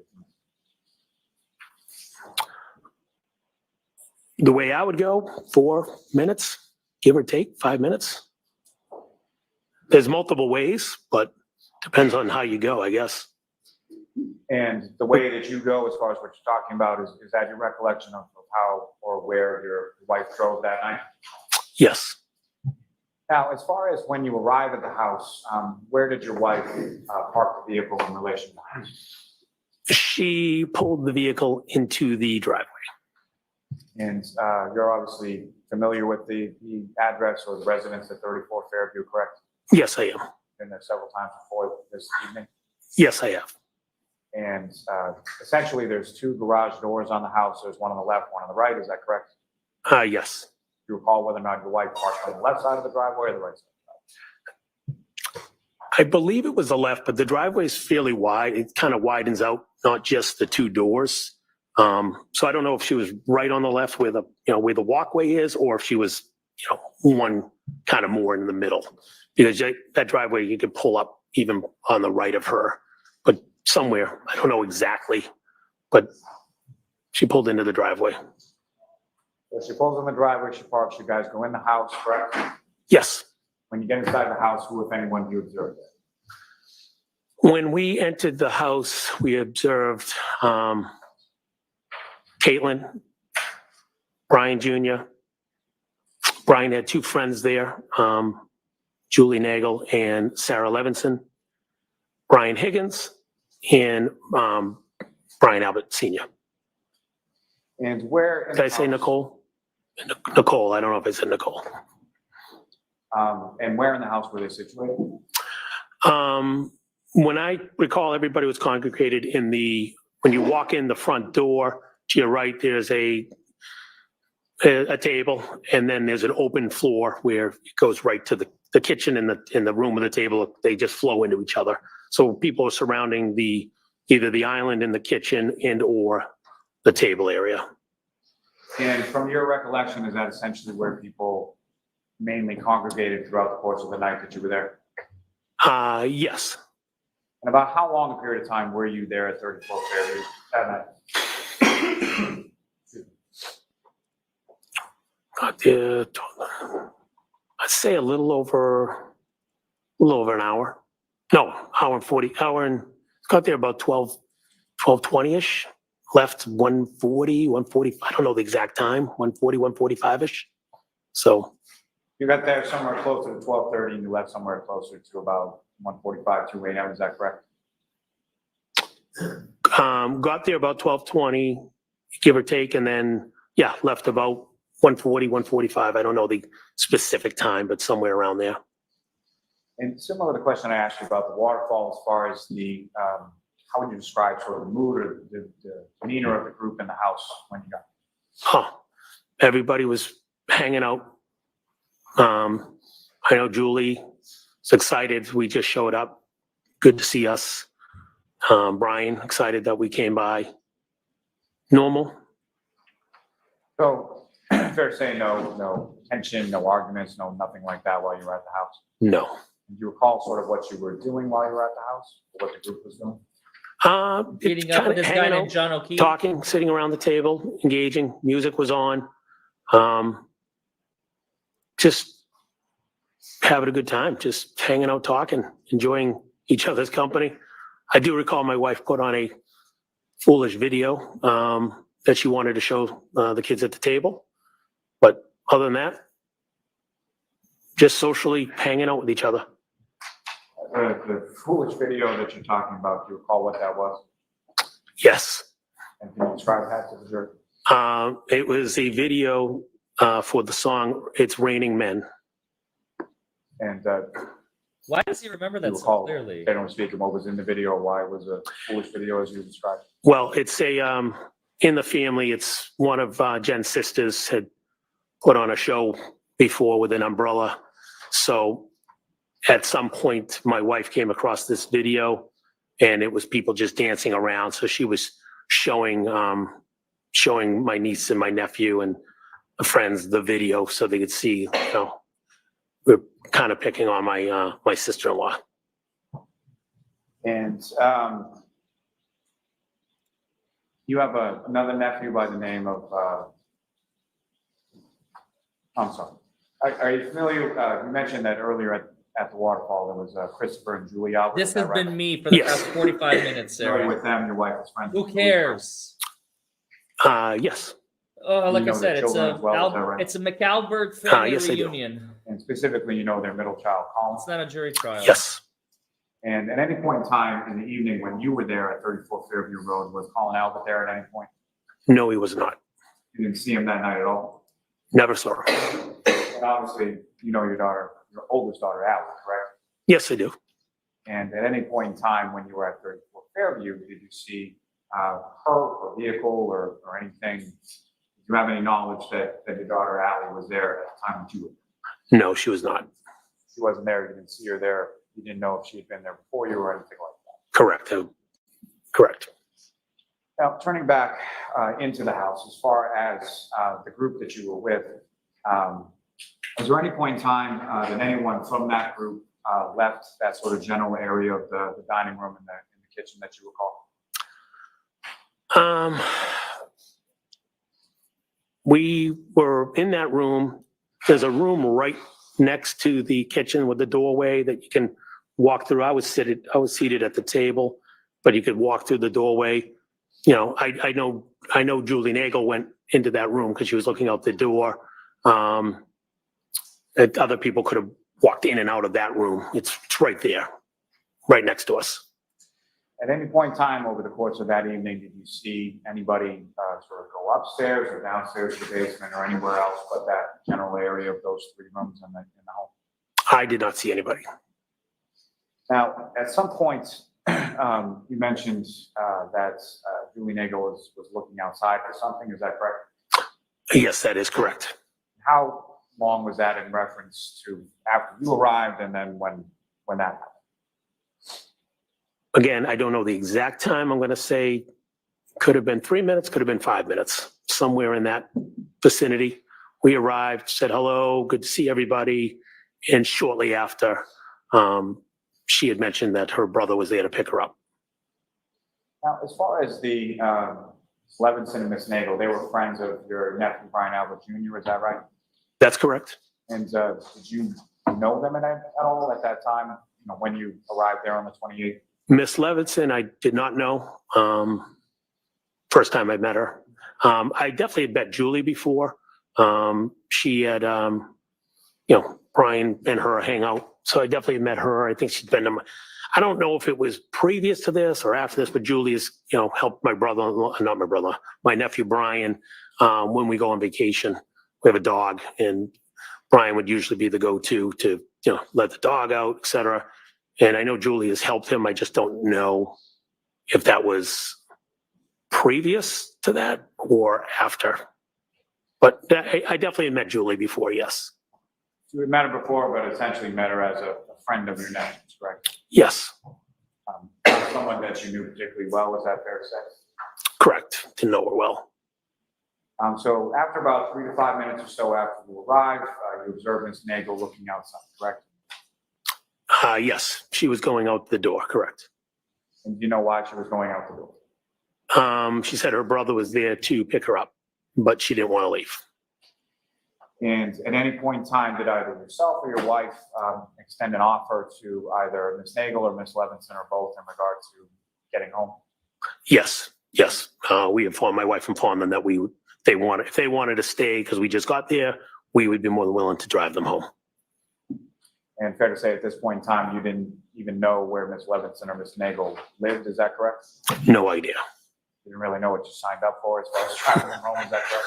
Oh, Canton's not that big of a town, so I wasn't too scared. But yeah, I didn't know exactly where they live. I knew they were from Canton. Now, at some point, when my Ms. Nagel was God. outside, what, if anything, drew your attention to the outside of the house? When she went outside or when she was opening the door, her or somebody referenced that there was another vehicle out front. And so upon hearing that, where did you go? Upon hearing that, we just assumed that was obviously John and Karen. So I don't recall if I looked out the window first or looked out the door first, but I looked out to see the other vehicle out in front of the house. And just to be clear, when you Next say meeting's window being a and when member you for say 2 door, months like and which window Denise and for which? 22 months. Well, I was sitting at the table and right behind me is a window. Or if I stood up and took 5 steps, there's the front door of the house. So again, In addition to sort of the regular front door, is there like a storm door or something that you would have been able to see through? Is that? that would be the front door. I'm turning I my would call camera off the for just a storm door. second. That Sorry. yes, I could see out the front. I went to There's order some another food door. and I need my phone. If you're looking at the house, your front door, windows, and then there's another door. Julie looked out or went out through that door. I either looked out the window or walked over to the front door, which would be the opposite door. Regardless if you looked out the window or you looked out the storm door at the front door, when you looked out, what if anything, did you see? I noticed the big SUV parked in front of the house. And do you know what color the SUV was? At the time, I didn't, it was dark. I didn't know if it was a black SUV, a dark green, or dark blue, but it was a dark SUV. And at the time, were you familiar with either or both of vehicles of Mr. O'Keefe and or the defendant, Mr. Yes, I knew Karen drove a dark SUV. I didn't know the make and model. I just knew she drove a dark SUV. I'd seen it at pickup and things of that nature.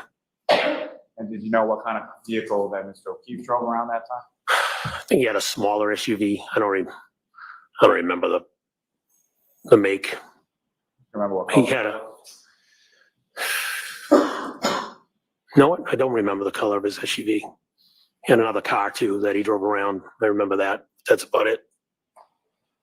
And when you're looking out from either the window or the door, where was the dark SUV? Now I am unmuted. If you came out that front door, pretty much right in front of the house, parked in front of the house. Now, you mentioned that Ms. Nagel had left the house through the other door and gone outside. Is that right? That's correct. When you looked out, could you see Ms. Nagel or where she had gone? No, there was another vehicle, again, coming out the front door. We're ordering ourselves. If you go to the left, there's a driveway. Because There was another vehicle over there. all I can think about is. I don't know if it was how on the hungry I street am right facing this way, if it was Because pulled I in. I can't- wasn't, I this would just looked testimony out the is front putting me door to and noticed sleep. the car to be like, oh, that's John. That was my focus. I didn't look for Julie. now. As far as the other vehicle, did you I didn't observe realize at it was least so enough to big. know whether or not it was She said. behind the dark SUV, in front of the dark SUV, or something else? Did you get it? I think. Yeah, it was to the left. It was equivalent to where the driveway was. Ooh. And then after the end of the driveway, check. there was a Jeep. And after the Jeep was the SUV, the dark SUV. And No, so with at that respect point- to, just from your perspective, You you're can go- looking out, so the driveway would have been to your left, is that right? Correct. Are you familiar with any other sort of landmarks or anything else in the front yard area of brother-in-law's house? Yes. So Check your you look Insta. out, the driveway's to the left. If you go to, look to Facing the your- right, there is an island of like maybe rhododendrons, something, bushes. There's a flagpole. Right there, there's a utility. I believe it's a green utility box. very right. I'm assuming it's utility, kind of on the edge. There's a fire hydrant. All that stuff was to the right side of the, looking out the front door. Now, after you look out this initial time and you see this dark SUV sort of right in front of the door, was that No, the I only know. time that you looked out? or- Just whispering Look out on to something. Chandler. Nope. I looked out again. Mike. I'm a very hot Because it'd mic. been a few minutes, again, 2, 3, 4 minutes, I'm not sure how long, but it'd been a few minutes and we thought it was weird they hadn't come into the house, looked out and saw the SUV again. And when you looked out for the second time, where was the SUV in relation to where it was the first time? The SUV had moved up the road, from the front of the house. It went from, spot A to spot B. Now it's further up, more in sync of where the, again, the flagpole, the utility box, the fire, more in sync with that. It had moved up the road. Thought it was weird that they hadn't come in. Now, as far as the times that you're looking out, did you happen to make any note of sort of, let me ask you this, taking you back to the waterfall just for a second. When you were driving, or your wife was Welcome to driving the from channel, Fields of waterfall Grace to 101. Fort Fairview, what, if anything, did you observe as far as what was the weather? Thanks for joining on as a member. The snow had started to fall. And at that initial time that you're going from the waterfall to Fairview Roads, was it sticking to the pavement or anything at that point? I believe there was a dusting. It was definitely falling. I don't think it was on like the main roads, but definitely a dusting of snow was falling. Correct. And from that time after you arrived at the house and shortly thereafter, when you observed this dark SUV out in front of the house, had that changed at all as far as the accumulation or sticking to the pavement, roadway, grass, anything like that that you saw? Yes. At some point, at least on their road in their grass, you could see the snow had started to, he definitely was sticking on that road. Now, you observe it initially in front of the door, then about 3 or 4 minutes later, you observe it further up towards the flagpole, correct? That's correct, yes. And each of these times, you're not just standing at the door or standing at the window, staring out the entire time, correct? No, just looking out, being like, what the hell are they doing? And going back to my seat. And at, other than those 2 times that you've already testified about, was there any subsequent times after that? Yes, I definitely looked out a third time out the door. And the third time that you looked out the door, where was the dark SUV in relation to Discount where on it food? did the second? It had now proceeded further up the road, past the flagpole, past the utility box, This past is the still fire direct, hydrant, Colleen. more Yep, in line still with, direct. He's been going for about an hour and 4 minutes between the now yards, I believe over there's this meeting bushes with and trees that PS. separate the Alberts residence to the next residence. So it was actually past the Alberts residence and a little further up, I'd say, more on the edge of the property line of the, if you're looking out of the neighbors to their right, if I'm looking out of their house. Now, this distance between the second time that you saw it and the third time that you saw it, do you have any idea about how much distance that was or how many feet? Hey, I'd be guessing 30, 40 feet. I don't know. I have no idea. I'd have to measure it. Now, with respect to the snow that had fallen on the ground, as far as the vehicle was concerned, it moves from one point to the second point to the third point. Do you observe any sort of tire marks or anything in the snow out on the road when you looked out? Yes, I did. And the I tire marks guess that you I did. observed, did they essentially lead up to the back tires of the dark SUV that you saw out there? At some point, I looked out and noticed tire marks that would have started before the Jeep. So if the Jeep was here, so where it's just a weird, like a wave. It was a weird wave in the road. You could see the tire marks. And was that before or after? So at some point, Ms. Nagel goes out to some other vehicle and then comes back inside the house, correct? Yes, that's correct. You know about how long she was outside of the house for? I'd be guessing a minute. I'm not sure. Not terribly long time. No No, one saw no, a single no, Jeep. not at all. I don't know And so why he's talking the time about a that you Jeep. observed this sort of abnormality in the tire marks that you see out there, was that before or after? We're probably not gonna get she to had come cross back today, inside? folks. That would have been after. We So might you don't know get if it that was started. from dark SUV or If it ends whatever like vehicle right she had now. met. You have no idea. Objection. No, can you answer that? Well, the form of the question, it's sustained. right? No, she changed her mind. Do you know which In the middle of vehicle her left those abnormal tire marks you saw? Based off of where the tire marks were, they came off the curb. I would have, my assumption was it was the SUV. I withdraw. Okay, I heard the answer, I withdraw. okay. But you don't know, correct? No, I didn't see the, no. And that was my next point, as far as when you saw the vehicle, as far as each of those 3 times, it was stationary each time you saw it, correct? The first 2 times, definitely stationary. The third time looked stationary. If it was going a half mile per hour, I'm not sure, but it was further up the road.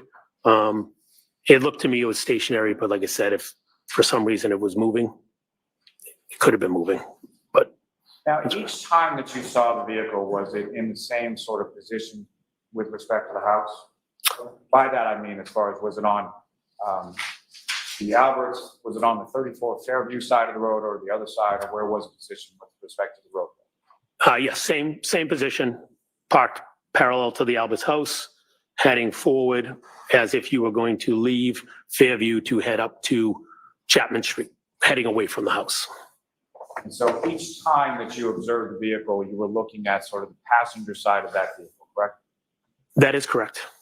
And at any point in time, either of these 3 occasions that you observed the vehicle, did you see anybody outside of it? I did not. Did you see any footprints around the vehicle or leading away from the vehicle or across the yard or anything like that? I did not. And were you able to see inside of the vehicle from where you were, either from the window or from the storm door at the front door? I could not, or I did not see anything inside. And further to that point, at any point in time that you observed this vehicle in front of the house, you see any sort of interior lights on inside the vehicle? Not that I noticed. Now, you saw it at point 1, point 2, point 3. Were there any other times that you looked outside? I'm assuming I looked out because at some point the vehicle was gone. So I must have looked out one more time because there was no vehicle there anymore. And again, I don't know if I just peeked out the window and said, oh, they left. Again, we didn't know where they were. And do you know whether or not there had been any attempt at communication by anyone in the house to Mr. O'Keefe at any point? Yes. And who was doing that? My wife was trying to communicate with John, let him know that let him know he's here. I'm going to let that stand. And at any point, do you know whether or not Mr. O'Keefe communicated back to Ms. McCabe while they were out front of the house? Objection. Do you know? Not how you know, but do you know? Do I know if Mr. O'Keefe communicated back to Jen? Is that the question? That's my question. No. No, she did not, or no, you don't know? Oh, no, sorry. No, she did not. Sorry. I'll strike that. Now, Ms. McCabe, with regard to this, from the first time that you sort of get up and either look out the window or look out the door and see it in front of the front door, to the time that you look out and see it for the third time, or let me ask you this, from the time that you see it in front of the door to the time that you see that there's no vehicle there anymore, you know how long a period of time that was? I say at least 10 minutes, could be 12, 13, 14. I don't know the exact time, but it was out there for a little bit. And so let me ask it this way, as far as from the first time to the second time, you testified it was about 3 or 4 or 5 minutes, somewhere in there, correct? Correct. Were the timing in between the times that you looked out, were they relatively consistent with each other? Yes, they were. So you look out 3 or 4 minutes, look out again, 3 or 4 minutes, look out again. Is that? Yes, that would be in line. Correct. And at some points around 1:45 or 2 a.m., somewhere in there is when you leave Fairview Road. Is that correct? Yes, Do you recall who drove your wife's vehicle home that night? I drove. And who, if anyone else, was in the vehicle, and where were they seated within the vehicle when you left? So we were driving Sarah Levinson and Julie Nagel home. They were in the back seat of the vehicle and my wife was in the passenger seat. I don't know who sat behind the passenger, who sat behind the driver, but they were in the back seat. Your Honor, if at this time with the court's permission, I'd like to publish for the jury for this witness, exhibits 71, 72, and 73. Okay. Excuse me, if I could have exhibit 71 first.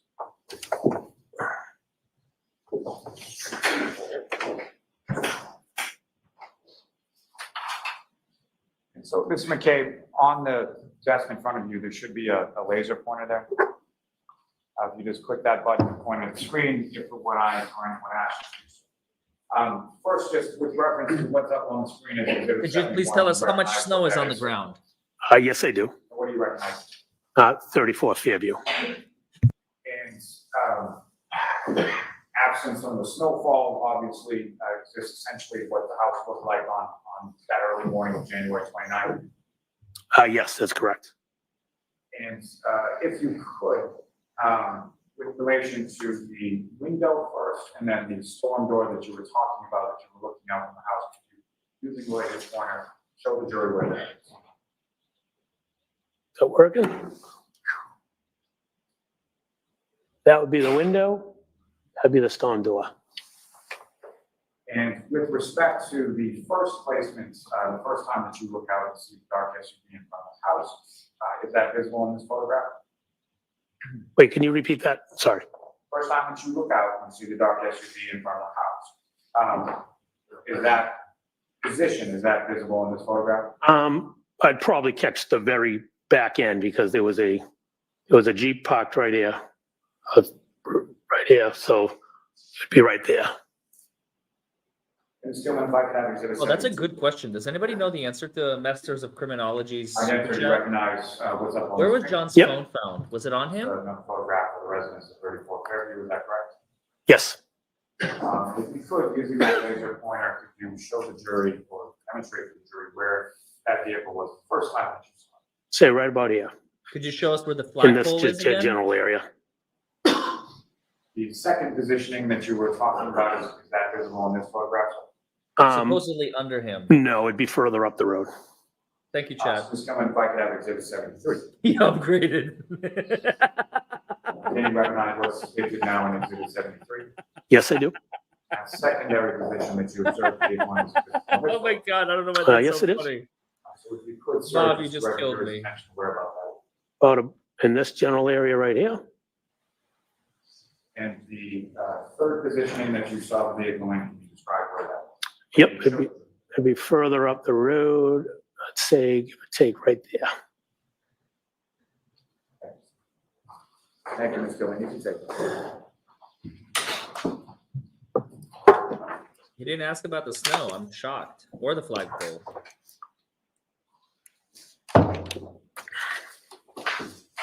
So, sir, you leave the residence of 34 Fairview. Do you recall, Even Yannetti is as far as the yawning. weather was concerned, what was the weather?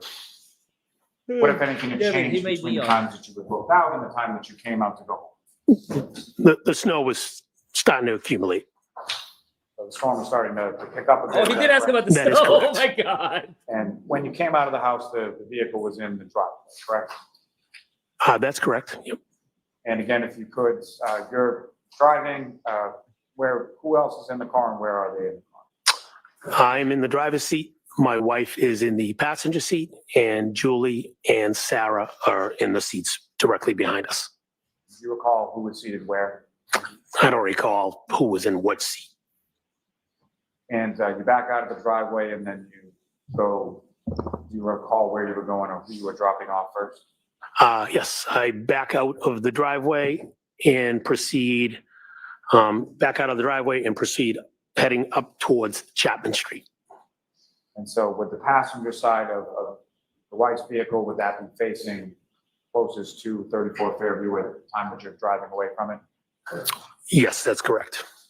And your testimony as far as the storm picking up a little bit, do you recall anything did you have to clear off the car or windshield wipers on or anything like that in reference to the weather? Yes, I brushed the car off. I had to wipe the car off with my hand and Even though clean off the windows before I Alan pulled out and of the Karen driveway. are kind of And then obviously having a setting little the smirk the over the windshield fact that this wipers is as I was just a driving away. ridiculous direct Now, examination that area over where brings the absolutely secondary nothing position that you to the table. observed Literally that dark nothing. SUV and over by the flagpole, do you recall any sort of like street lighting or anything, ambient overhead lighting in that area?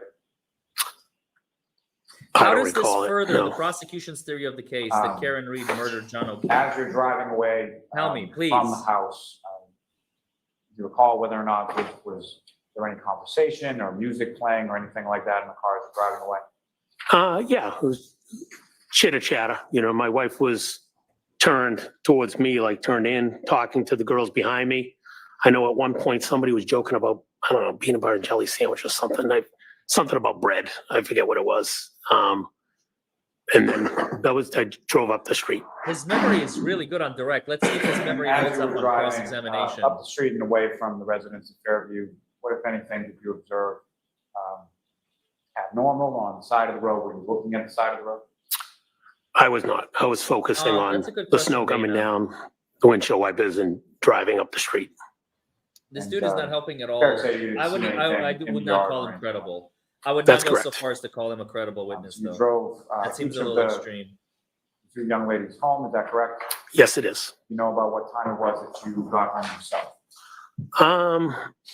I got home, give or take, somewhere between after 2:10, 2:15-ish. I don't know the exact time, but somewhere in that vicinity. And when you got home, each of your 4 daughters, including Allie, were they all home at that point? The kids were home, correct. And when you arrive in the house, you and your wife, where did you? Well, first went in the kitchen. When we walked in, my wife proceeded upstairs before I did. I was in the kitchen for a few minutes and then went upstairs and went to bed.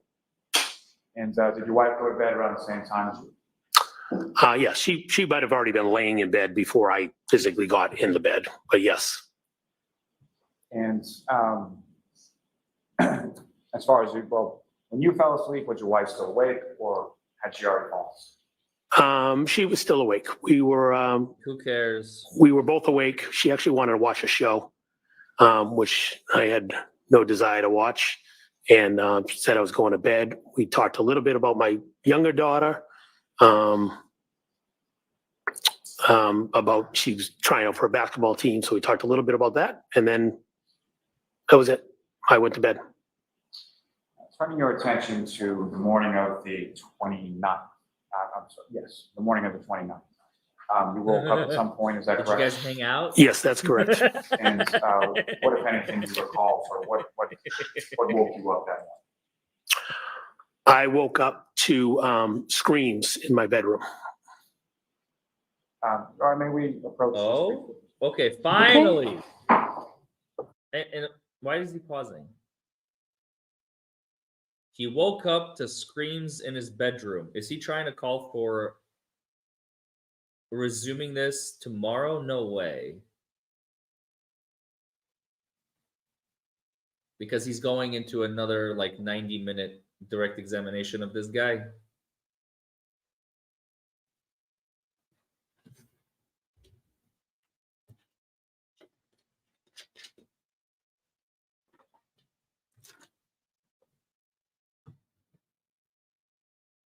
It took him literally, let's see, we started this. His direct started at 2:30 video time. It's now 3:50. So 80 minutes. 80 minutes to get into the final important piece of evidence. But it's good. I mean, Lally is really crucifying these folks. He's locking them into testimony. Lally is really helping prosecute these guys federally in the future because he's locking their testimony in so they won't be able to change it later. So we will send you home. Yep, called it. Please make sure you follow those 3 cautions. Do not discuss this case with anyone. Don't do any independent research or investigation into this case. If you happen to see, hear, or read anything about this case, please disregard it. Let us know. Tomorrow's the full day. We'll see you tomorrow. Thank you very much. All rise for the court, please. All right. Right as we get into the fun stuff, I guess we'll resume it tomorrow. And we'll continue with Matthew McCabe, the father of Allie McCabe. I keep wanting to call her Allie McBeal. I don't know why. Allie McCabe. Tomorrow's going to be a full day, morning and afternoon. This is going to be day 14. And hopefully Jennifer McCabe. I mean, we're going to finish the direct. We're going to finish the direct of this guy, Matthew McCabe. And we're going to do the cross of Matthew McCabe tomorrow. There's no way that's going to take all day. And then Jennifer McCabe is probably tomorrow. I'm going to try and get in the courtroom tomorrow. I don't think they have a spot for me. Tomorrow is a huge day, especially if Jennifer is going to be testifying. Everybody and their mother are going to want to be there. So Ms. Google search is on tomorrow. Haas long to die in the cold. Haas long to die in the cold. Tomorrow is huge day, folks. Enormous. Very bigly. Very enormously. It's going to be a very important day tomorrow. So I can't wait. I'm going to try, like I said, I'm going to try and get in. Don't put your money on it. I don't think it's going to happen. But I tried using my community page, my locals, to get in. Apparently, Patreon for Grant is enough to get in, to get a media pass, which he lost now anyway, so who cares? But they would not accept my YouTube, or they just don't accept YouTube, period. I'll have to like create a website or something. I don't know. I don't care anymore. I got in through the family, and that's all I care about. I'm happy. They're ending early because Tuesdays and Thursdays are short days. V.A. Johnson. Karen is out on bail, yes.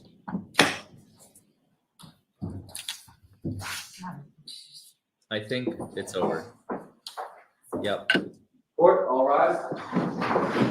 All right, folks. Goodbye. Goodbye.